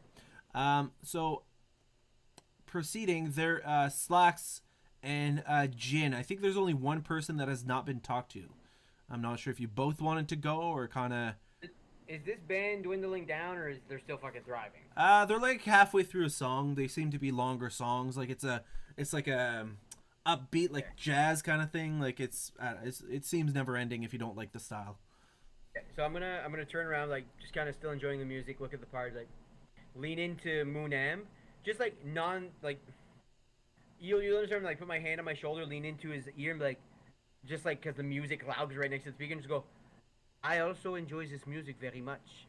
I would love to talk to you about some musical classics, some other groups, maybe, as your droid put it, some other sonic vibrations. Find me after this song. We could have a little bit of, geeking out. It would be great. And I'm just going to pat him on the shoulder and go back to the party. He kind of looks at you uncomfortably, and you walk away. And I'm going to go... There's one more person to talk to, but I want to go talk to that fancy lady. Cool. So before that, Slacks, did you want to talk to the person that has not been talked to? Sure. Cool. So you go up to this guy, and he's the race that had Anakin as a slave. So he's like flying. Like they don't really stand; they just kind of flutter. They're like They're like slug fairies. Like, I don't know. Yeah. He's like, great party, eh? These bugs have learned a lot about entertaining us mammals since the Clone Wars. Good wine, good chats. I could almost believe I was home in a Mos Eisley cantina, eh? And he's kind of flying around, like not like flying around, but like kind of not not in the same spot. Just kind of shifting back and forth, kind of. Yeah. Yeah, it's quite a nice little event they've got going here. He's like, yeah. Why are you here? What are you doing, hey? The accent's great. Just here on business, you know. What are you doing here? Oh, I just love a good party, hey. He's like flying around. Not out on business tonight? Depends who's asking. What kind of business is it you're into? Oh, I might be I consider myself an information broker. Oh, really? They're always useful to know. Yeah. Did you have information you're looking for?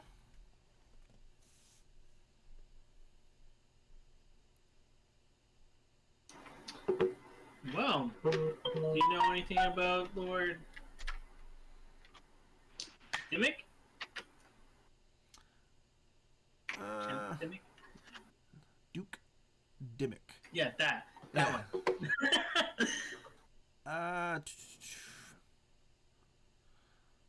Trying to look. There's a list of stuff here. He's flying around. He's like, well, maybe for 80 credits, I'd know some stuff, you know? 80. Yeah, Whoa. you don't make your living flying around like a guy like me without making some dough for the things you're good at. I mean, can you give some insight as to what kind of information it is? I more than good for it as long as it's worth it. It's I don't know. If you don't want to give me 80 credits, we can move on. You can ask different questions too. Is it the kind of information you wanted to talk about right here, or would you rather go grab a booth where it's a little more private? If you want to go somewhere private, we can do that too. Sure, let's head over to a booth. Cool. So you guys kind of get to a booth. He actually stops fluttering and he sits down. He's like, the wings aren't what they used to be, eh? Must get tiring. Credits only get you so far. My wings do the rest. Yeah, for sure. Speaking of, and I'll pull out 80 credits. Cool. So he's like, Dimmick and Piddick, you know, they don't see eye to eye. Though they both protest the state of Genosian subjugation under the Empire. There might be something to which the two of them would bond if they were not rivals.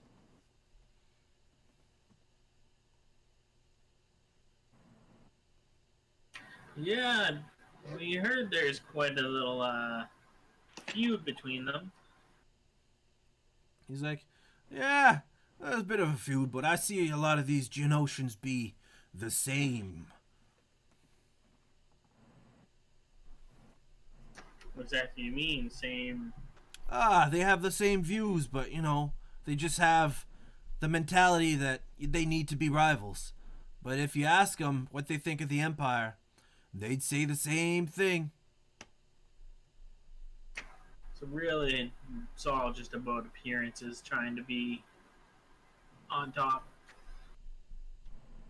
Yeah, you know, they all think they're number one. 99 billion, they always say, but they're all the same.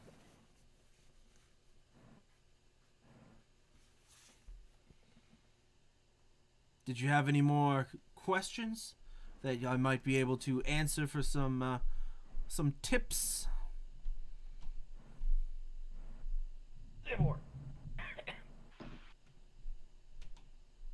You say 10-4?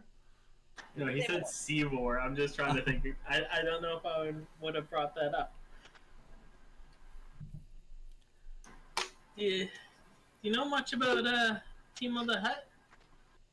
Ah, I'm from Tatooine. Everybody knows Timo. You got any information you'd be willing to disclose on him? Ah, you're gonna have to be a bit more specific. Know anything about his current dealings? What he's got going on right now? Uh,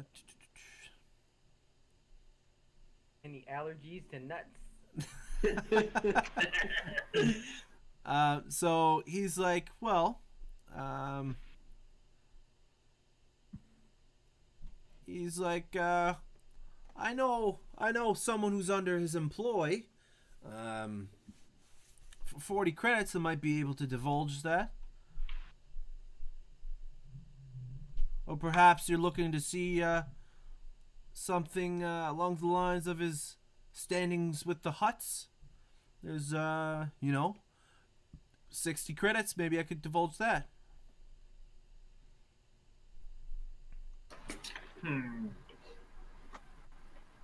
How about we call it 90 for both? What do you think you are, a Jedi? These mind tricks won't work. I said 60 and 40.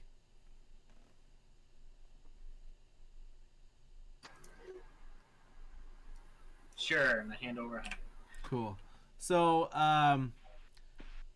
yeah, Timo's employing a Kubaz spy. He's called Thweek. Sweet. Thweek.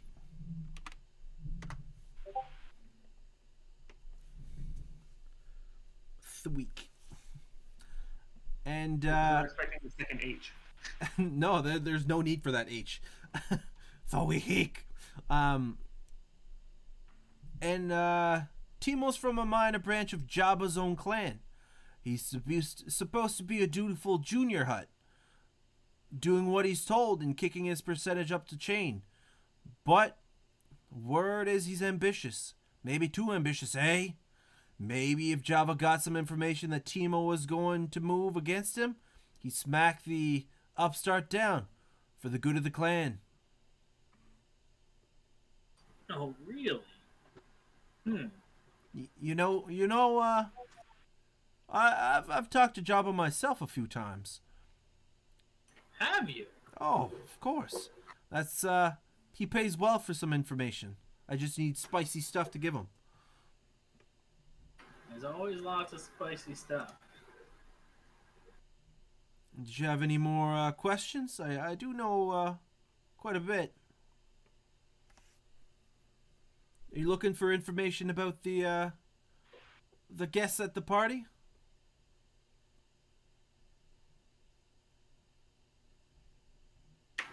You got anything juicy? There's a Gand over there. I know a little bit about him. 80 credits, you know. There's Munam over there, you know, the Celestian. I know I overheard a little bit about a conversation with him in Piddock. 100 credits.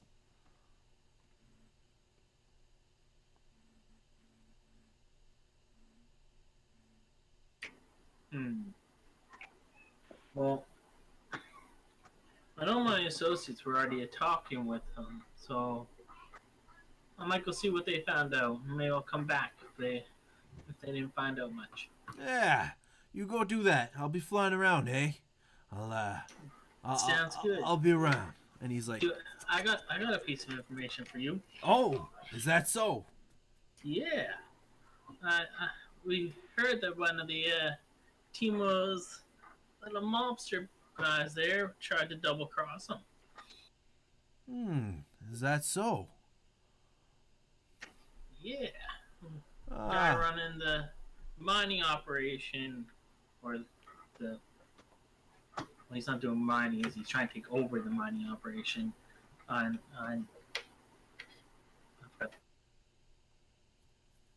Yeah, so I think. yeah, I get what you're getting at. So he's like,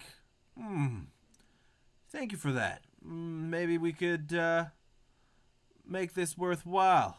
Bring me if you could bring me some other stuff that Timo's working on his own, perhaps we could arrange, a big old transaction between me and you.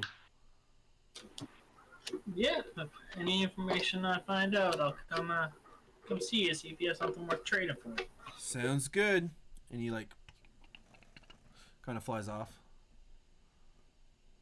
Alright, now look around, see if the other guys, how they're making out in their conversations. Cool. So we're going back to Jin, who wanted to go speak with the fancy-looking woman.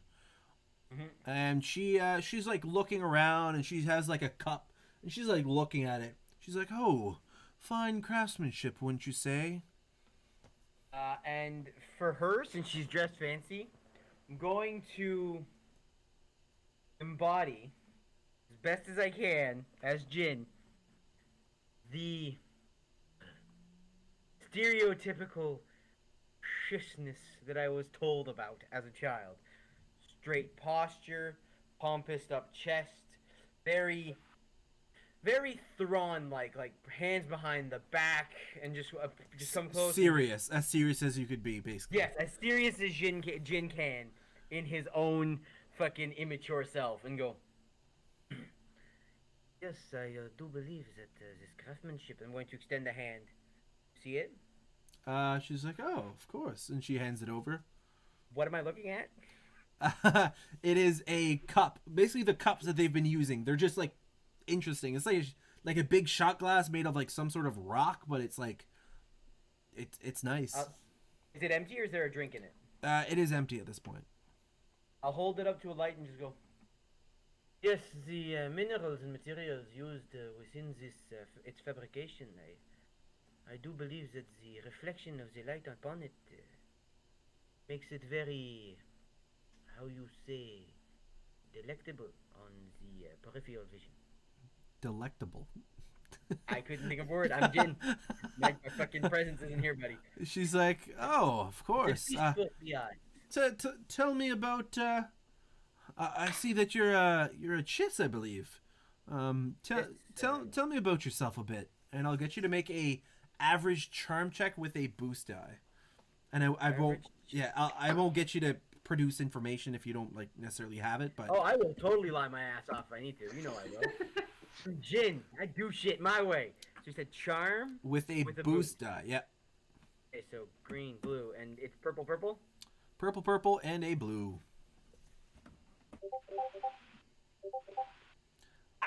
So she's like, "Oh, well, those are kind of things I knew already. What can I help you with?" Well, pardon me, and as I see that, like, shit, she's gonna grab a bun, like when flying by, just grab a glass and.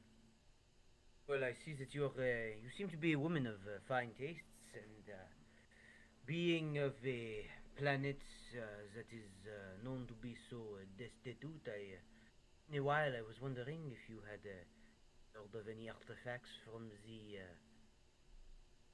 Ascendancy. What'd you say? Artifacts from what? The Ascendancy, or whatever the fuck it's called. I'm fucking Jin, I think it's what it's called. Which is basically the group that runs Shish Place. Oh, okay, I see what you mean. She's like, "Oh, I haven't seen any artifacts from there yet, but I am making my way across the galaxy. Perhaps I'm a collector of artifacts. It's strange you bring that up. Did you talk to someone else about me, perhaps?" I was perusing around the event, and I saw that you were speaking to that. I was just thinking about him. He's very unposed, ancient-looking type. Oh, Ancient. Oh, the droid. Ugh. Yes, that rust bucket of bull. Ugh. I detest droids. Aliens, on the other hand, I find them so fascinating. Pardon the word alien. I mean no offense.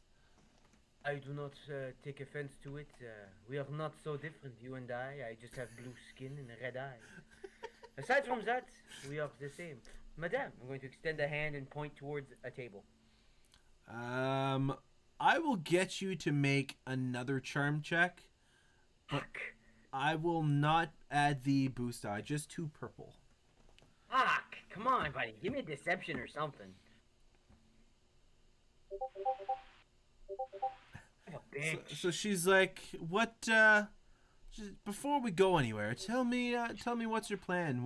Do you have a dealing you would like to make?" Well, I'm seeking information about different artifacts, and I believe that another person who enjoys such beauty and ancient things could maybe point me in the correct location, or even become a broker for my employer to find better suppliers for antiquities. Well, unfortunately, my schedule is quite filled, and I just simply don't have the time for charity.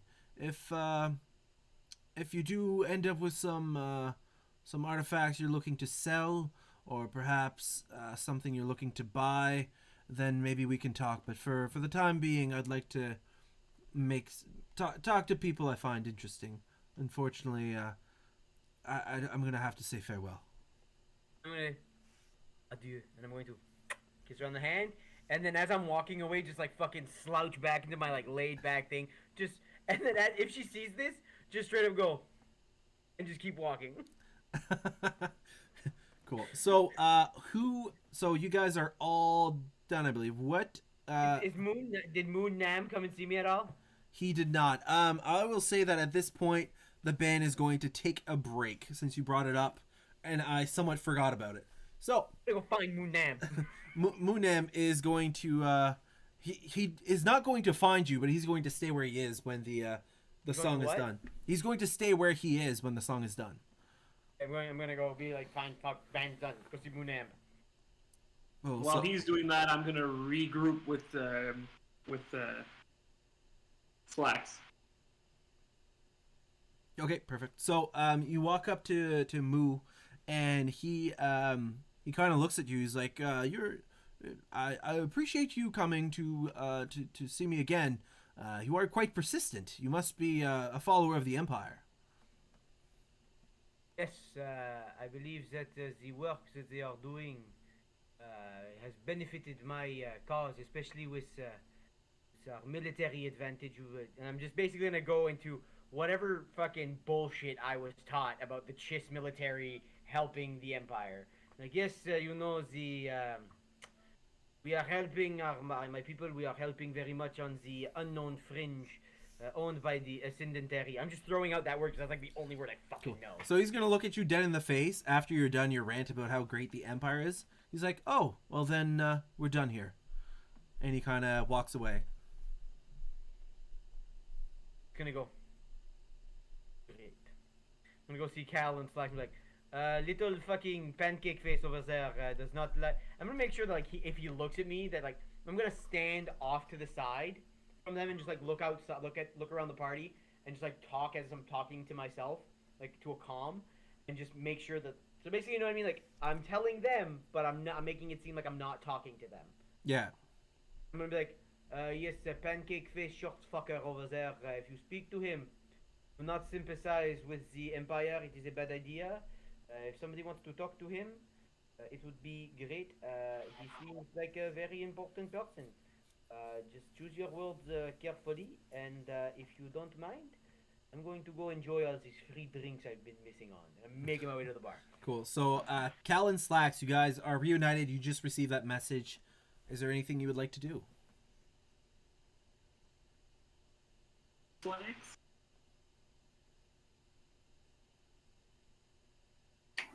What was that? So should we approach him? Sure. Do you want to go together? Yeah, we might as well. Cool. So you guys are walking towards that guy.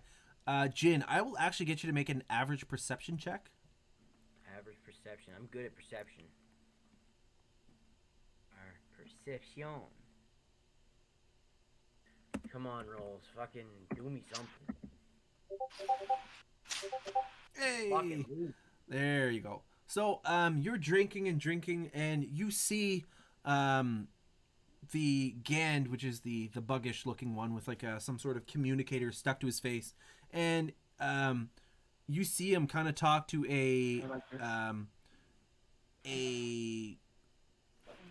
communicator on his wrist, and like you can't hear what he's saying, but you do see that he's talking to some sort of communicator, and then he kind of walks up and sits next to you at the bar.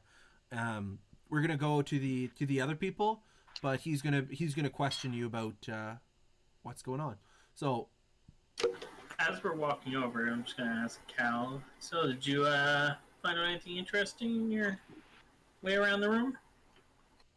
I didn't do too well with that antiques dealer, and I've got a funny feeling about that Gand over there. He seems like he's up to something fishy. You think it's something that's going to go on here, or something else? I don't know. He seemed pretty eager to talk with Duke Piddick, but he wouldn't really tell me anything of value. Well, I mean, we are at a party for associates for a weapons dealer. It's not overly surprising people aren't being too forthcoming with information. And, I mean, neither are we, really. Speaking of which, I managed to buy some information. Okay. What's your got? Well, I found out the name of that spy working for Timo. Okay. Yeah, apparently his name is... Thweek.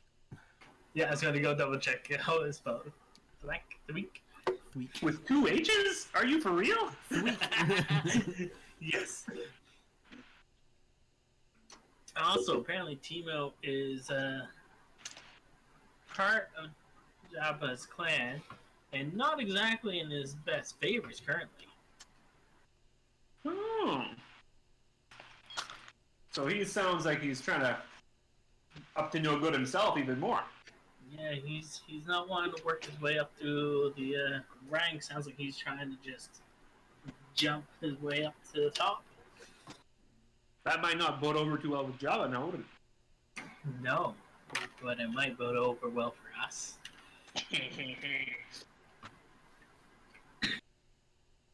Alright, shall we go talk over to this guy then? Yep. So at this point, Munem is at the bar, and he's at the opposite side of where Jin is. He made sure of that, and he's just getting a drink, and he's grabbing like 2 drinks, and he's walking back while the band is taking a break. So you guys kind of catch up to him. He's like, "Oh, pleased to meet you, but I'm on my way to wait for the band to start. Did you mind just talking to me You're after?" cutting out in and out Oh, here. sorry. Did you mind just talking to me after, perhaps? I'm just really looking forward to this band. Hey, we've been listening to them all night. They've been pretty great. Yes, I agree. But if you don't mind, we'd love to have a quick chat before they get started back up again here. Why don't we buy you a drink? I already have 2. Like, I don't want to get too shittered. Grabs one from his hand, downs it. Now you've got one. Let me buy you one. Double fisted, nice. I saw you talking to that blue guy earlier. He Yeah. looked like he was some kind of Imperial scum supporter. Oh, yeah, he did sound like someone who definitely supports the Empire. What do you think of the Empire? If I could spit on the ground, I would. And I go, fuck the Empire. Joy, just no spit. Shoots out oil. He's like, "Oh, could you make an average charm check?" I can try. So 2 purple.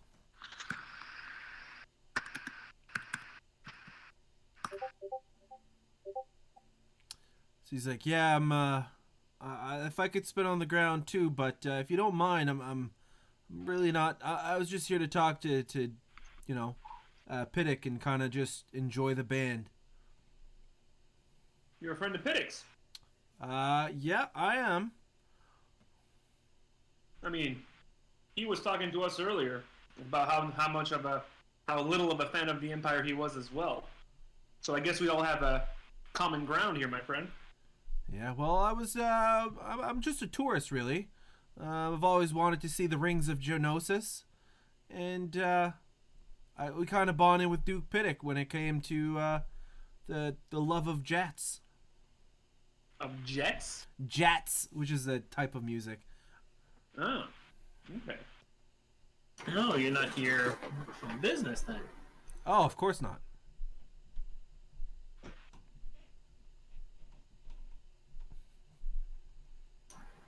You can take over. I'm gonna finish my chips. I'm sorry. Can you think of any other questions? I don't really got anything from him. He's saying he's not here in business and doesn't really want to talk.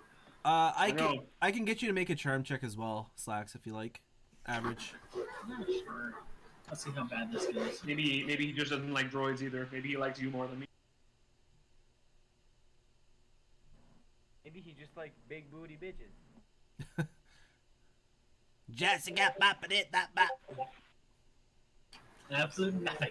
Cool. The rolls are trash today. So he just seems to be. You guys did not make social characters at all. New. So he's like, no, sorry, I'm just a bit occupied here, and he's like sipping at the first drink, and the band's like getting ready to start up, and he's like, oh, finally, I've been looking forward to hearing some more jats. Well, I guess we'll let you get back to your music.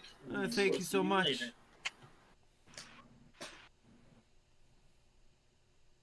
Cool. So at this point, you're drinking away there, Jin, and the Gand kind of sits next to you.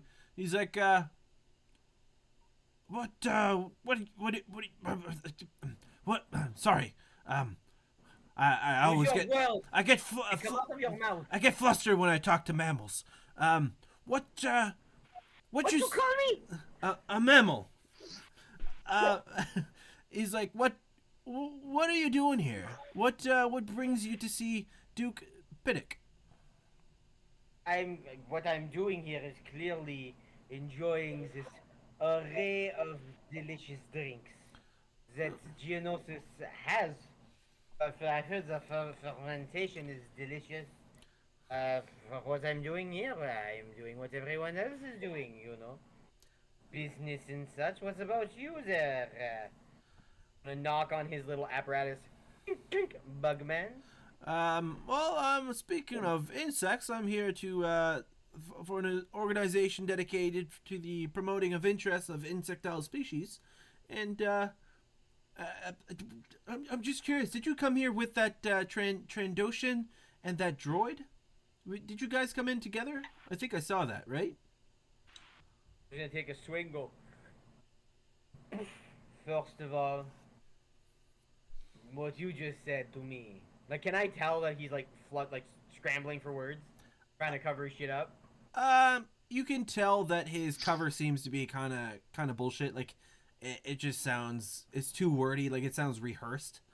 He's gonna put the bottle down, just lean on. Like, I'm playing up drunken. I'm not drunk. I'm enjoying these drinks slowly. I'm just making it seem like I'm hating heavy. I'm just gonna go. First of all,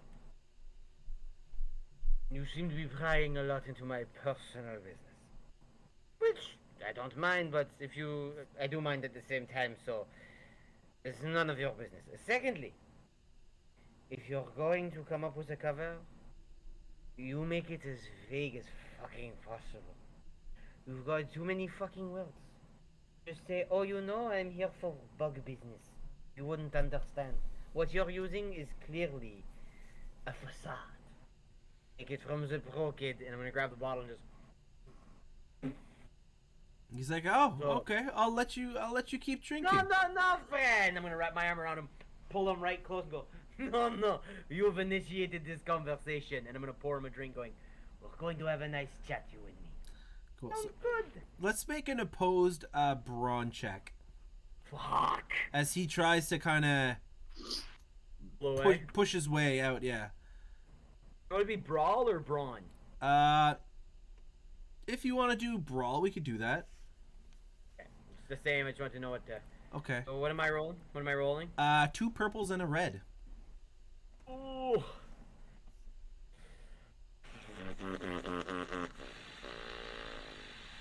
Fuck! I don't want to use the lights. I don't want to use the fucking dice again. I'm gonna ask the guy. Can I use another dice or no?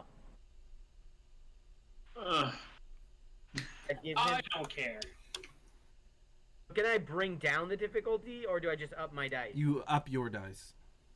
Yeah, the fuck. I don't know if it'll be worth it, but I'm doing it. Another light side. So we're 3 dark, 1 light right now. Yeah. Cool. Wow.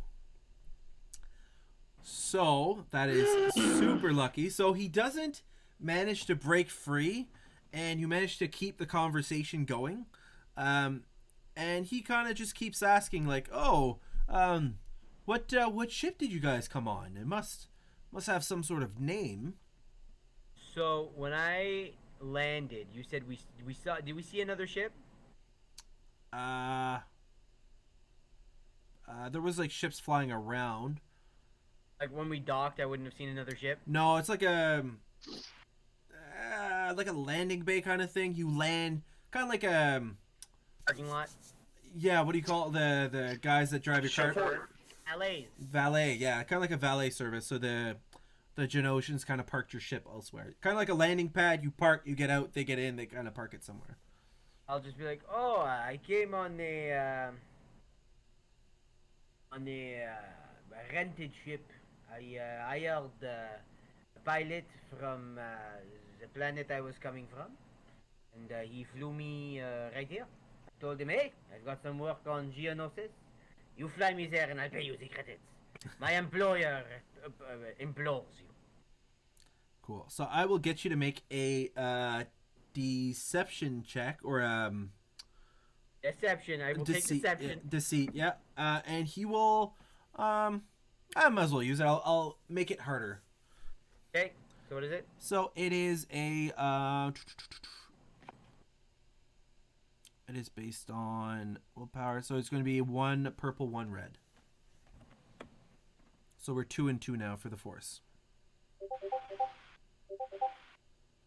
Ooh, nice. So he's like, "Oh, okay, rented ship. Okay, interesting. What about you? What brings you here, there? Fighting for insectoid rights? Like I said, that's we're here to talk to the Genosians. That's kind of what we're here for." And I'm just gonna lean. Is he drinking? He is not drinking the drink you poured for him. Just gonna be like, so. Question for you, Mister. I never got your name. My name is. Let me scroll back up. Vrixt. Vrixt. Vrixed. Vrixt. Did I fuck it up real bad? Eh. Yeah, I fucked it up real bad, but still, works for me. Vrixt. Vrixt. I am Cal. How are you? He's like, I'm pretty good. Now, if you don't mind, I would like for you to let me go. No. You.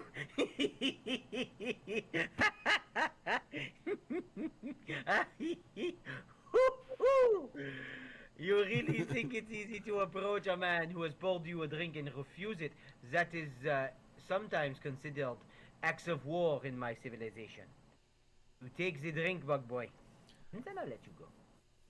Please make a coercion check. Fuck. Come on, how's my coercion? Well, what did you think it was gonna be? Deception, because I said the act of war. They're trying to intimidate him, which is coercion. What difficulty? Let's take a look. Fuck. Please be a cheap drunk. He hasn't really been drinking, so I will say, I just need to find the stats here.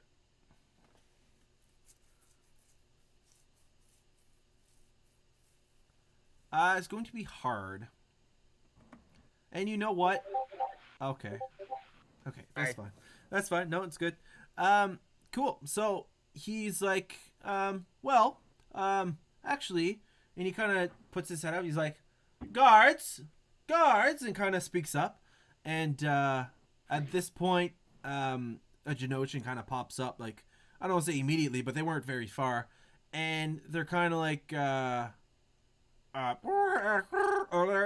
and he kind of speaks to them in Genosian. And they kind of put a hand on you, and you kind of get a feeling like they will try to remove you if you resist. Sure. And as he walks away, I'm gonna take the drink I have and offer it to one of the Genosians, going, "I still like your blaster." They don't seem to react to standard, or what's it called? Basic. Basic is what it's called. Basic. Yeah, but I'm basically taking the drink that I poured for the thing and offering it to the guard who's had his shoulder on me, going like, "Take it. I'm not gonna be problems." Just Yeah. He has that one hand on the blaster, one hand on your shoulder. He kind of just lets go and walks away. Like they don't seem they seem to be on duty. Active war it is then. and Jen, and I'm basically gonna look at the bartender like, "Can I get that bottle, please?" At this point, the way you're acting, they're like debating cutting you off, but they're like, I will. If you give it to me, I will leave. the bottle just shows up in front of you. So at this point, was there anybody else? And I head out. Was there anybody else you guys wanted to speak to? I don't know if hypothetically Slacks wants to talk to that information broker again or not. I don't know. Well, we need to find out if Jin figured anything out from anyone first. So you guys can reconvene if you like. Yeah. I'm gone. I was about to be kicked out. They said no acts of violence. Hey, drunkie, come over here. Walked out with a bottle of liquor. Yeah, so, got an information broker in here who said they overheard some stuff from some of the, people you guys were talking to. I'm wondering if it's worth us find some information or if you guys have figured anything out on your own. We're doing this over comms, probably. I'm just going, I haven't found out shit. I will be somewhere that I can drink this bottle, enjoying the desolate wasteland that is this shithole, until we see, and you might find me passed out, or whatever. I might drunkenly wander to try to find Dimmick. Do not leave me unattended. For too long. I am not responsible for my drunken actions. And then all you hear is, ooh, ooh, ooh, ooh, ooh, ooh, ooh, and I'm just start chugging. And then the calm goes down. Well, I've already spent a few hundred credits getting the information on Timo. Anybody have anything they can help put towards getting us more information?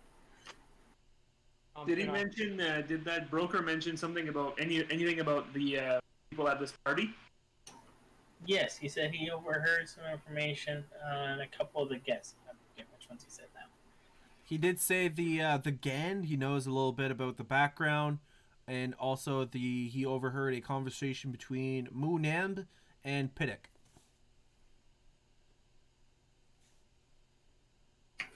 Yeah, so those ones. Well, Piddick, you bought the information for already, I think. Not Piddick. I bought the information on Dimmick. Dimmick.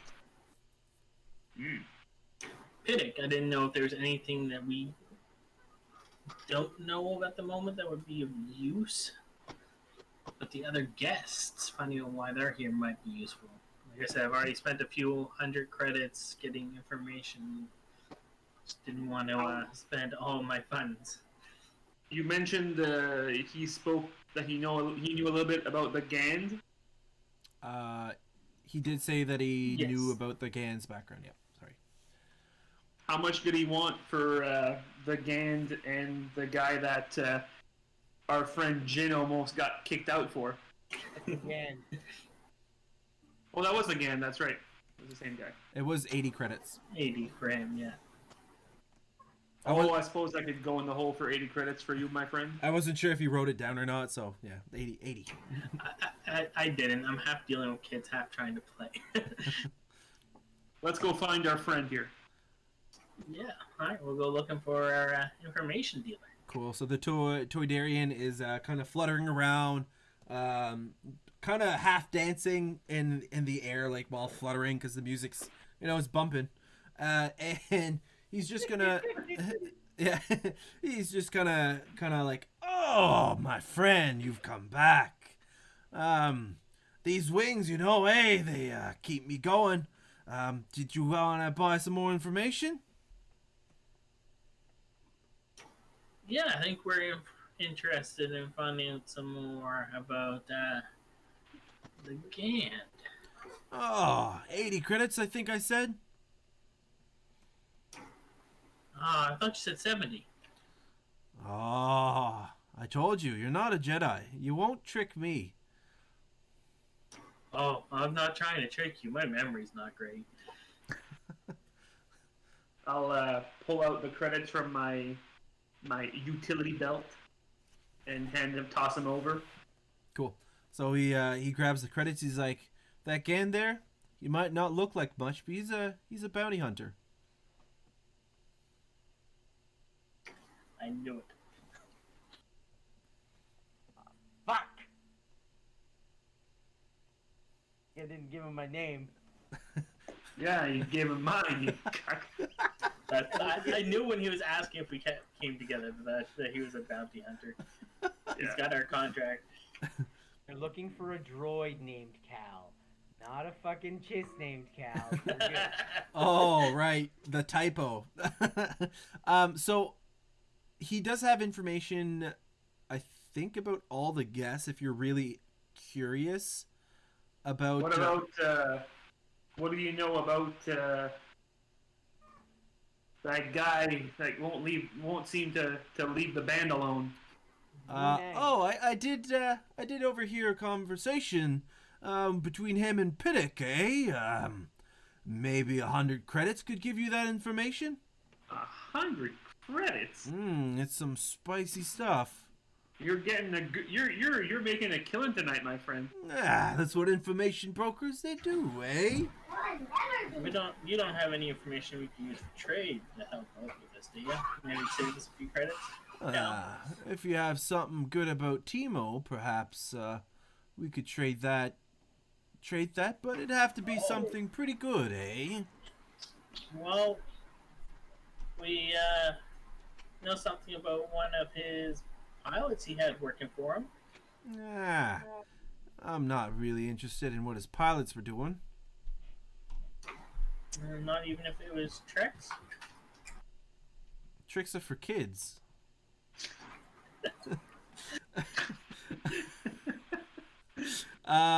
He's like, well, how about this? If it surprises me, I'll give you half off.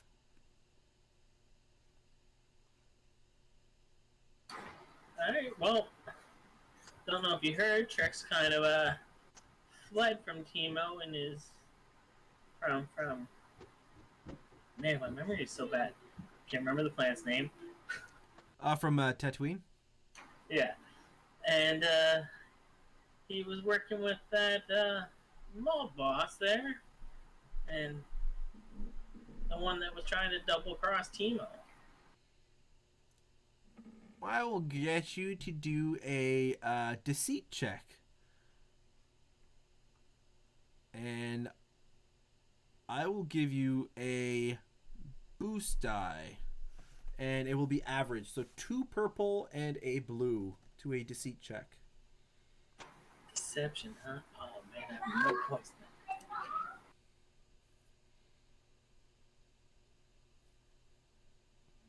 You said 2 purple? 2 purple, yep. Nice. So he's like, oh, I did hear something about Trex. I didn't hear that much, but we'll have to do some fact checking. But a deal's a deal. You did surprise me. So 50 credits, and I'll tell you about the Celestin and Piddick, what they talked about. I will toss over the 50 credits. Say that sounds a little bit better. So he's like And, fluttering, and he's like, oh yes. So I did overhear that Moo is trying to buy an absolutely huge weapons deal. Not How sure. huge? Not sure what about, but a few hundred blasters.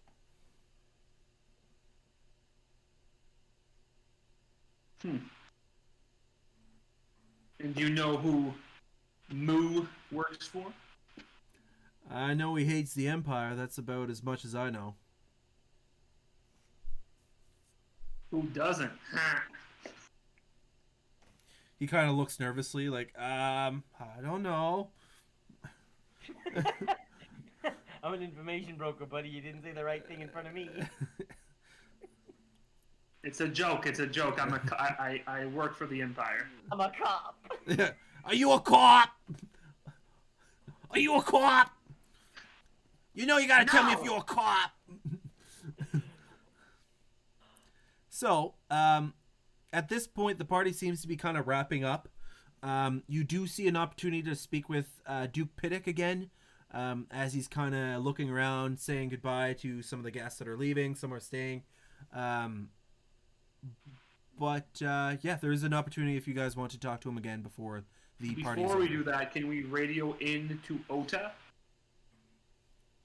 You can if you would like to, yeah. Well, because didn't he say that he wanted like a rundown of the situation? Yeah, he did say to talk to him in the morning, I think, but yeah. Oh, okay. Sorry. Well, then forget you. Well, Piddick said that tonight would be the best to do a deal, so we could radio and be like, hey, we brokered a better deal if you are interested in any arms. Jin, did you have a question for me or for them? Just for you, because I'm not with them. I don't know what they're talking about. Okay. If the siblings make their way out, I would like to try to accost them to drink with me at basically the guy who got kicked out of the party but is still partying on the stairs. Like, hey, come on, drink with me, come on. Because I thought they were having a good time. They looked like a good time. I will get back to that, but yeah. So you can radio to Oda if you like, and yeah, you can certainly mention that you did secure a bit of a discount for an order of arms or armament. So We can. I mean, I don't think he sent us to get weapons though, so I'm not sure if that's really beneficial. No, but if we can get him a discount tonight, then we might as well let him know he has a chance at a discount. Yeah, sure. So yeah, I'll radio him up and just be like, hey, we're providing some information to Piddick. He's offered a 10% discount if you're interested in putting any orders in tonight. he's like, well, not particularly. However, what news do you bring? Do you have any information that you've gathered? We've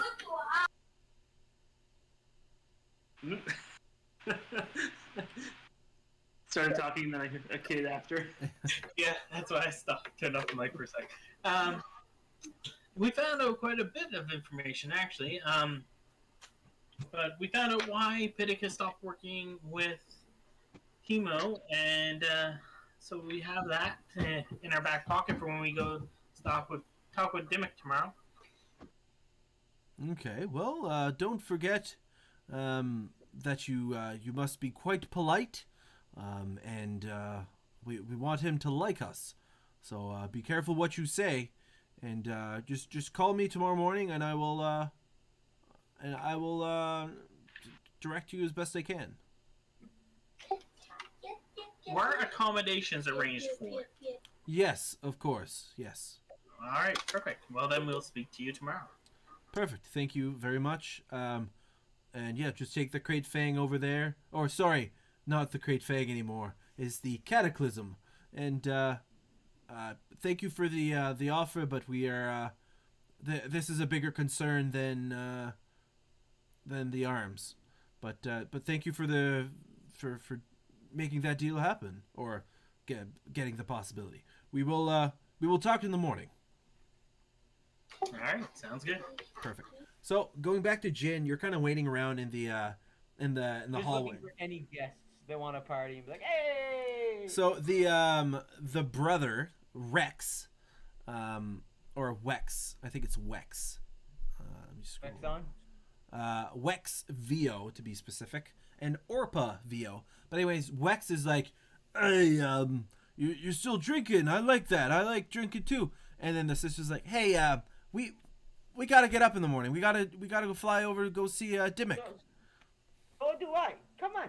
Let's have a It's the night is still young. I'm not planning to do anything frivolous. It's drinking on the stairs. What's the worst that could happen?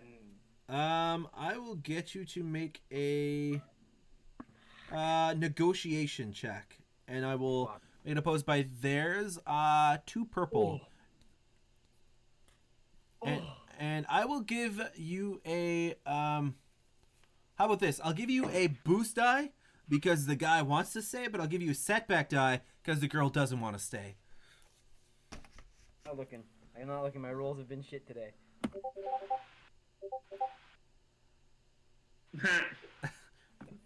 Always. No success, no fail at all on all the dice. Interesting. Cool. So, anyways, you the girl's like, no, Wex, come on, we gotta go. You know, last time you slept in, it was a mess. We gotta go.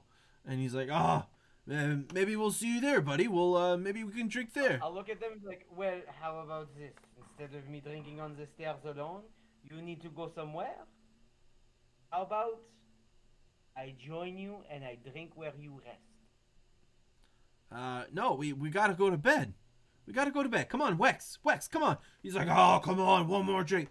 Wex, I'm not gonna tell you again. He just kind of slaps on the back of the head. Get your ass up, Wex. We're going to bed. And he's like, sorry, mister. I gotta go. He kind of stands up and like, he kind of lumbers off.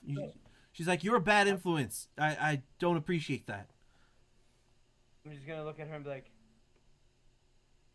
I'm gonna offer her. I'm gonna give her the bottle. Be like, I'm done with this anyways.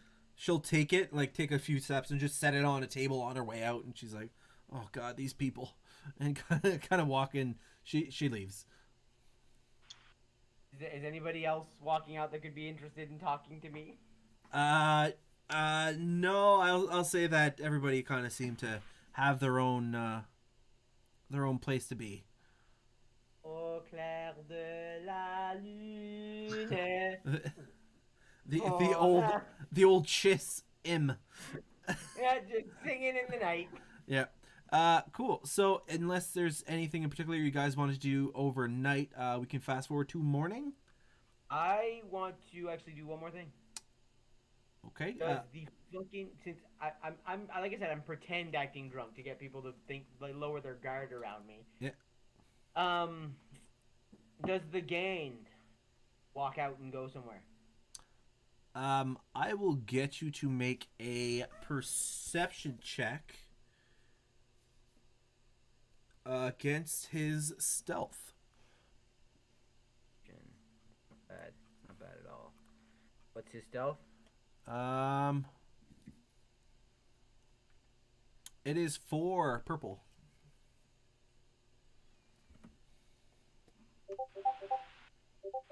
Oh! Yeah, you do see him go to a room. You weren't sure if he was gonna stay or go, but you do see him kind of try to duck away from the party and go into a room. I am going to stealth, try to figure out this fucker. Okay, cool. While he is doing that, I'm going to ask Slacks if he thinks that we should talk to the Duke again.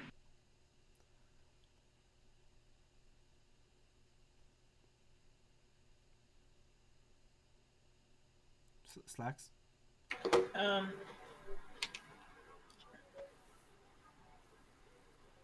Thank him for the party, maybe. Yeah, I'm trying to think if there's anything else specific. Obviously, thanks for the end of the night.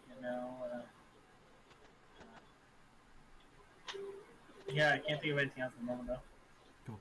Well, I can. Oh, sorry. Go ahead. I was just gonna say that we can say that a little birdie told us, so we heard it through the whatever the hell Star Wars has for grapes vine, that he's not too fond of the Empire. Maybe we can bond over that. I don't know. Because we found out that Duke Dimmick doesn't like the Empire either, and that they might be able to find common ground in that as well. So instead of turning them against each other, maybe we can make them work together. Yeah, I mean, we're not trying to turn them against each other. I mean, No, but we kind of slightly offered to kill the other one. we didn't. A party member might have implied that, though. But yes, no, we can go, relay that. But they have very common, a lot of common ground. They could probably work together and That's achieve right. greater things than they could working against. Or I'm just thinking because the violent one isn't with us right now. As he says this, there's a voice on your comms going, Zegan is in a room all by himself. I am waiting outside for you guys to come with me. Other, I crave violence. You at this point though, Jin, you don't know he's a bounty hunter. No. Okay. But he was an asshole who got me almost kicked out of a party. I feel like I don't like him. I feel like if you get kicked out of a party, blaming other people might not be the way to go.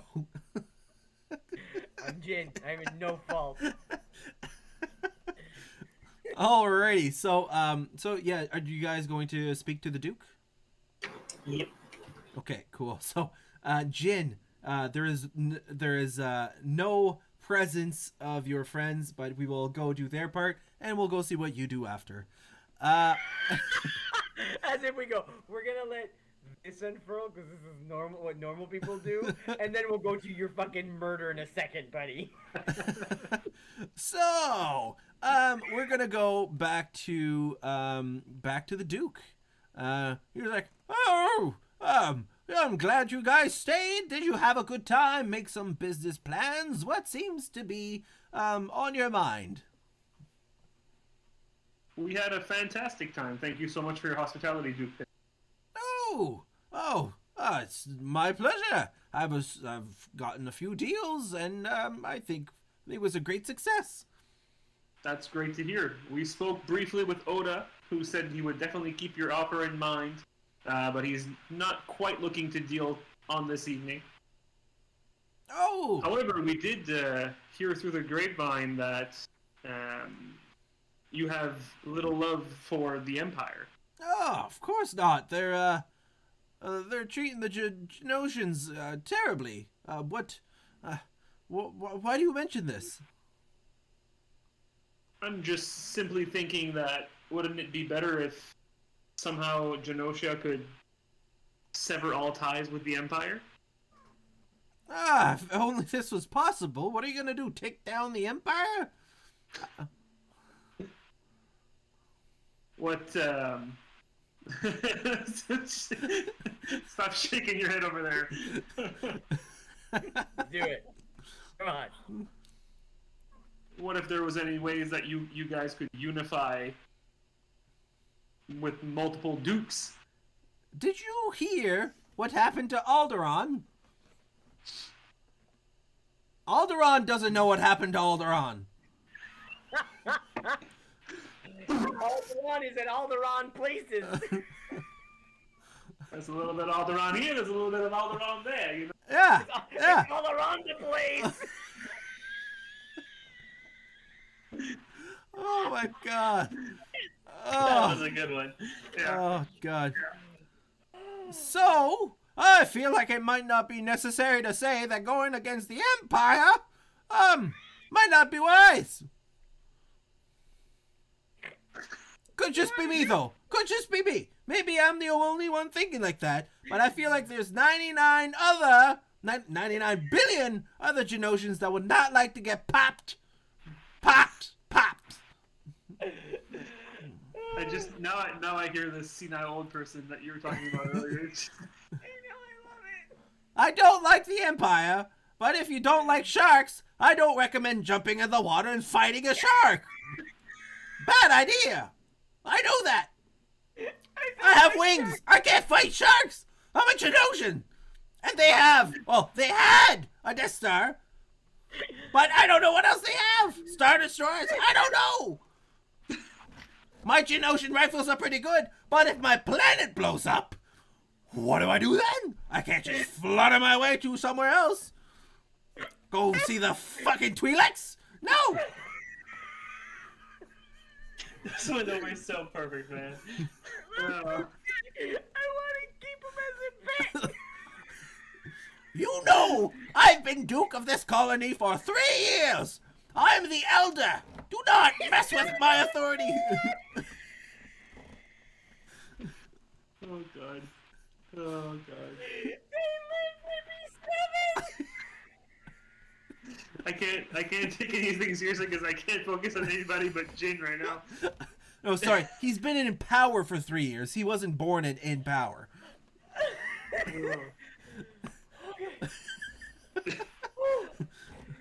Oh, fuck, shit. Sorry.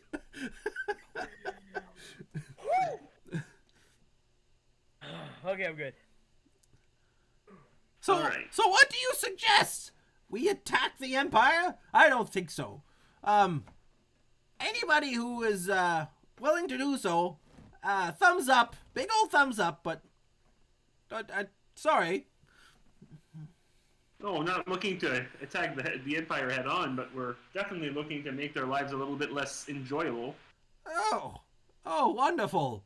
I'm sure the Emperor will lose some sleep over this one. You know, a shark really is pissed off when a guppy bumps into his face. Oh god. Okay, well, thank you again, Duke. I think it's time for you to take your medication and go back to bed. Yes, bed does sound like a good time.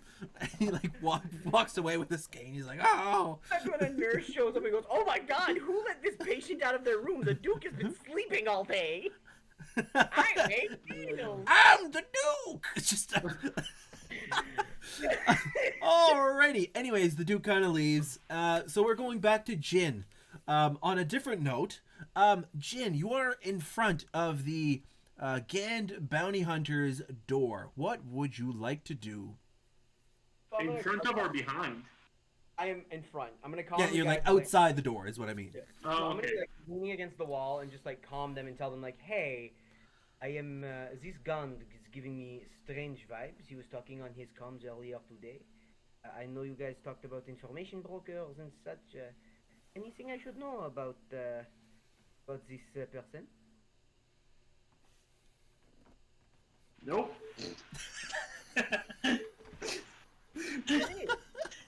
Just besides the fact that he's a duck hunter? That's right. There's that. There is that. I think he's hunting us.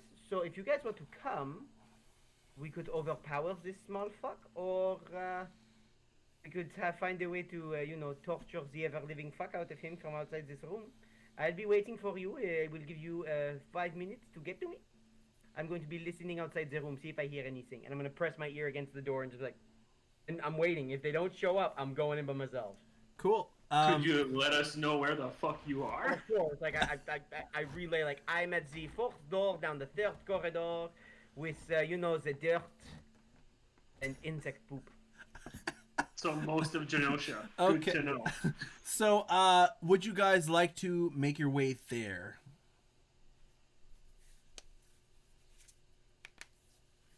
I mean, do we got anything else to do right now? We don't really have a choice. We can't let our idiot blue guy die. You can. You surely can. I mean, he's only almost died like every session. We're missing out tonight. Let's make it a normal session. Let me die. Your guys' choice.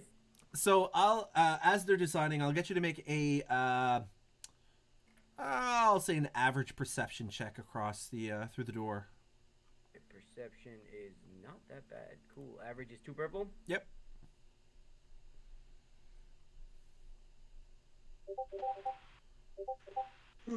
You do hear a conversation in a native tongue, but you're not sure what it like. You don't know the message, but you know that there is a one-sided conversation.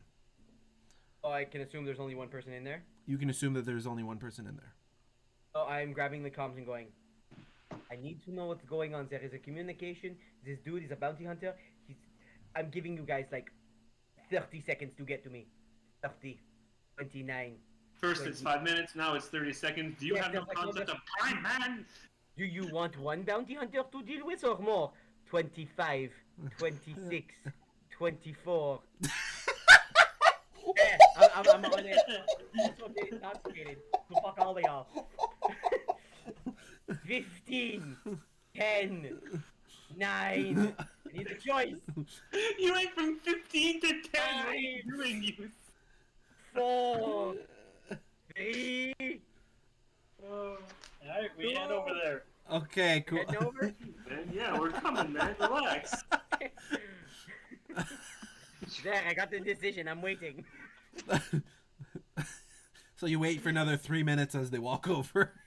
God damn it, run! Cool. So you guys make it over. It's all suspicion. You see Jin standing in front of a door. Looking antsy as fuck. So what are you guys doing? How are you gonna approach this? I'm gonna check the door, see if it's locked very like gently, like see if it turns or if it's not locked. It's not like a D&D door. Oh. It's like a. There's like a button pad on the side. Dax, hacks this shit. I'm gonna take my blaster pistol out and just go. I crave violence. Do Star Wars pistols have a fucking cocking motion? Mine I've does. seen you do this every session now so far, and you're just like, The thing is I'm Jin, so I just take a blaster out, and you know what? It might not, but I literally go with my imaginary cock. Ah!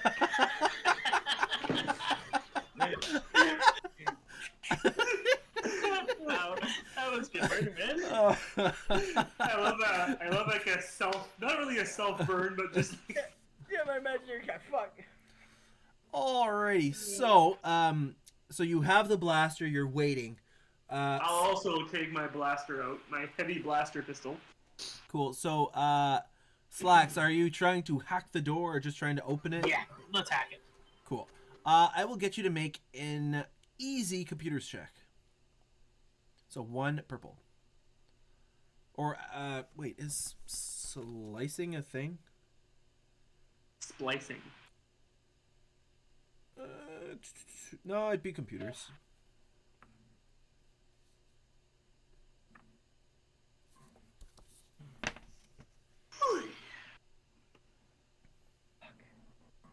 Senile leaders, imaginary cocks. That should be the episode. Cool. So you don't figure out how to hack it, but you do realize that it's just not locked. Oh. Alright. And I'm like, you guys ready? Ah yes, gotta stroke that imaginary cock. I stand off to the side, open the door, and just swing it open. Me off to the side. So you hit the button, the door goes, and we're gonna end the session there. Nice. So thanks for playing, folks. Thanks for watching, folks. And I'll find someone to raid real quick. But you know, I appreciate you guys watching, and yeah, we'll do that. We'll be live next Monday unless something intense happens. But yeah, I'll send you over to see. I think L2 seems to be going. I'll send you guys L2. He sent a raid last week, I think it was. So, right on. Raid is loading up. Hope you guys enjoyed it. I had a great time. Have you heard about Alderaan? It was great.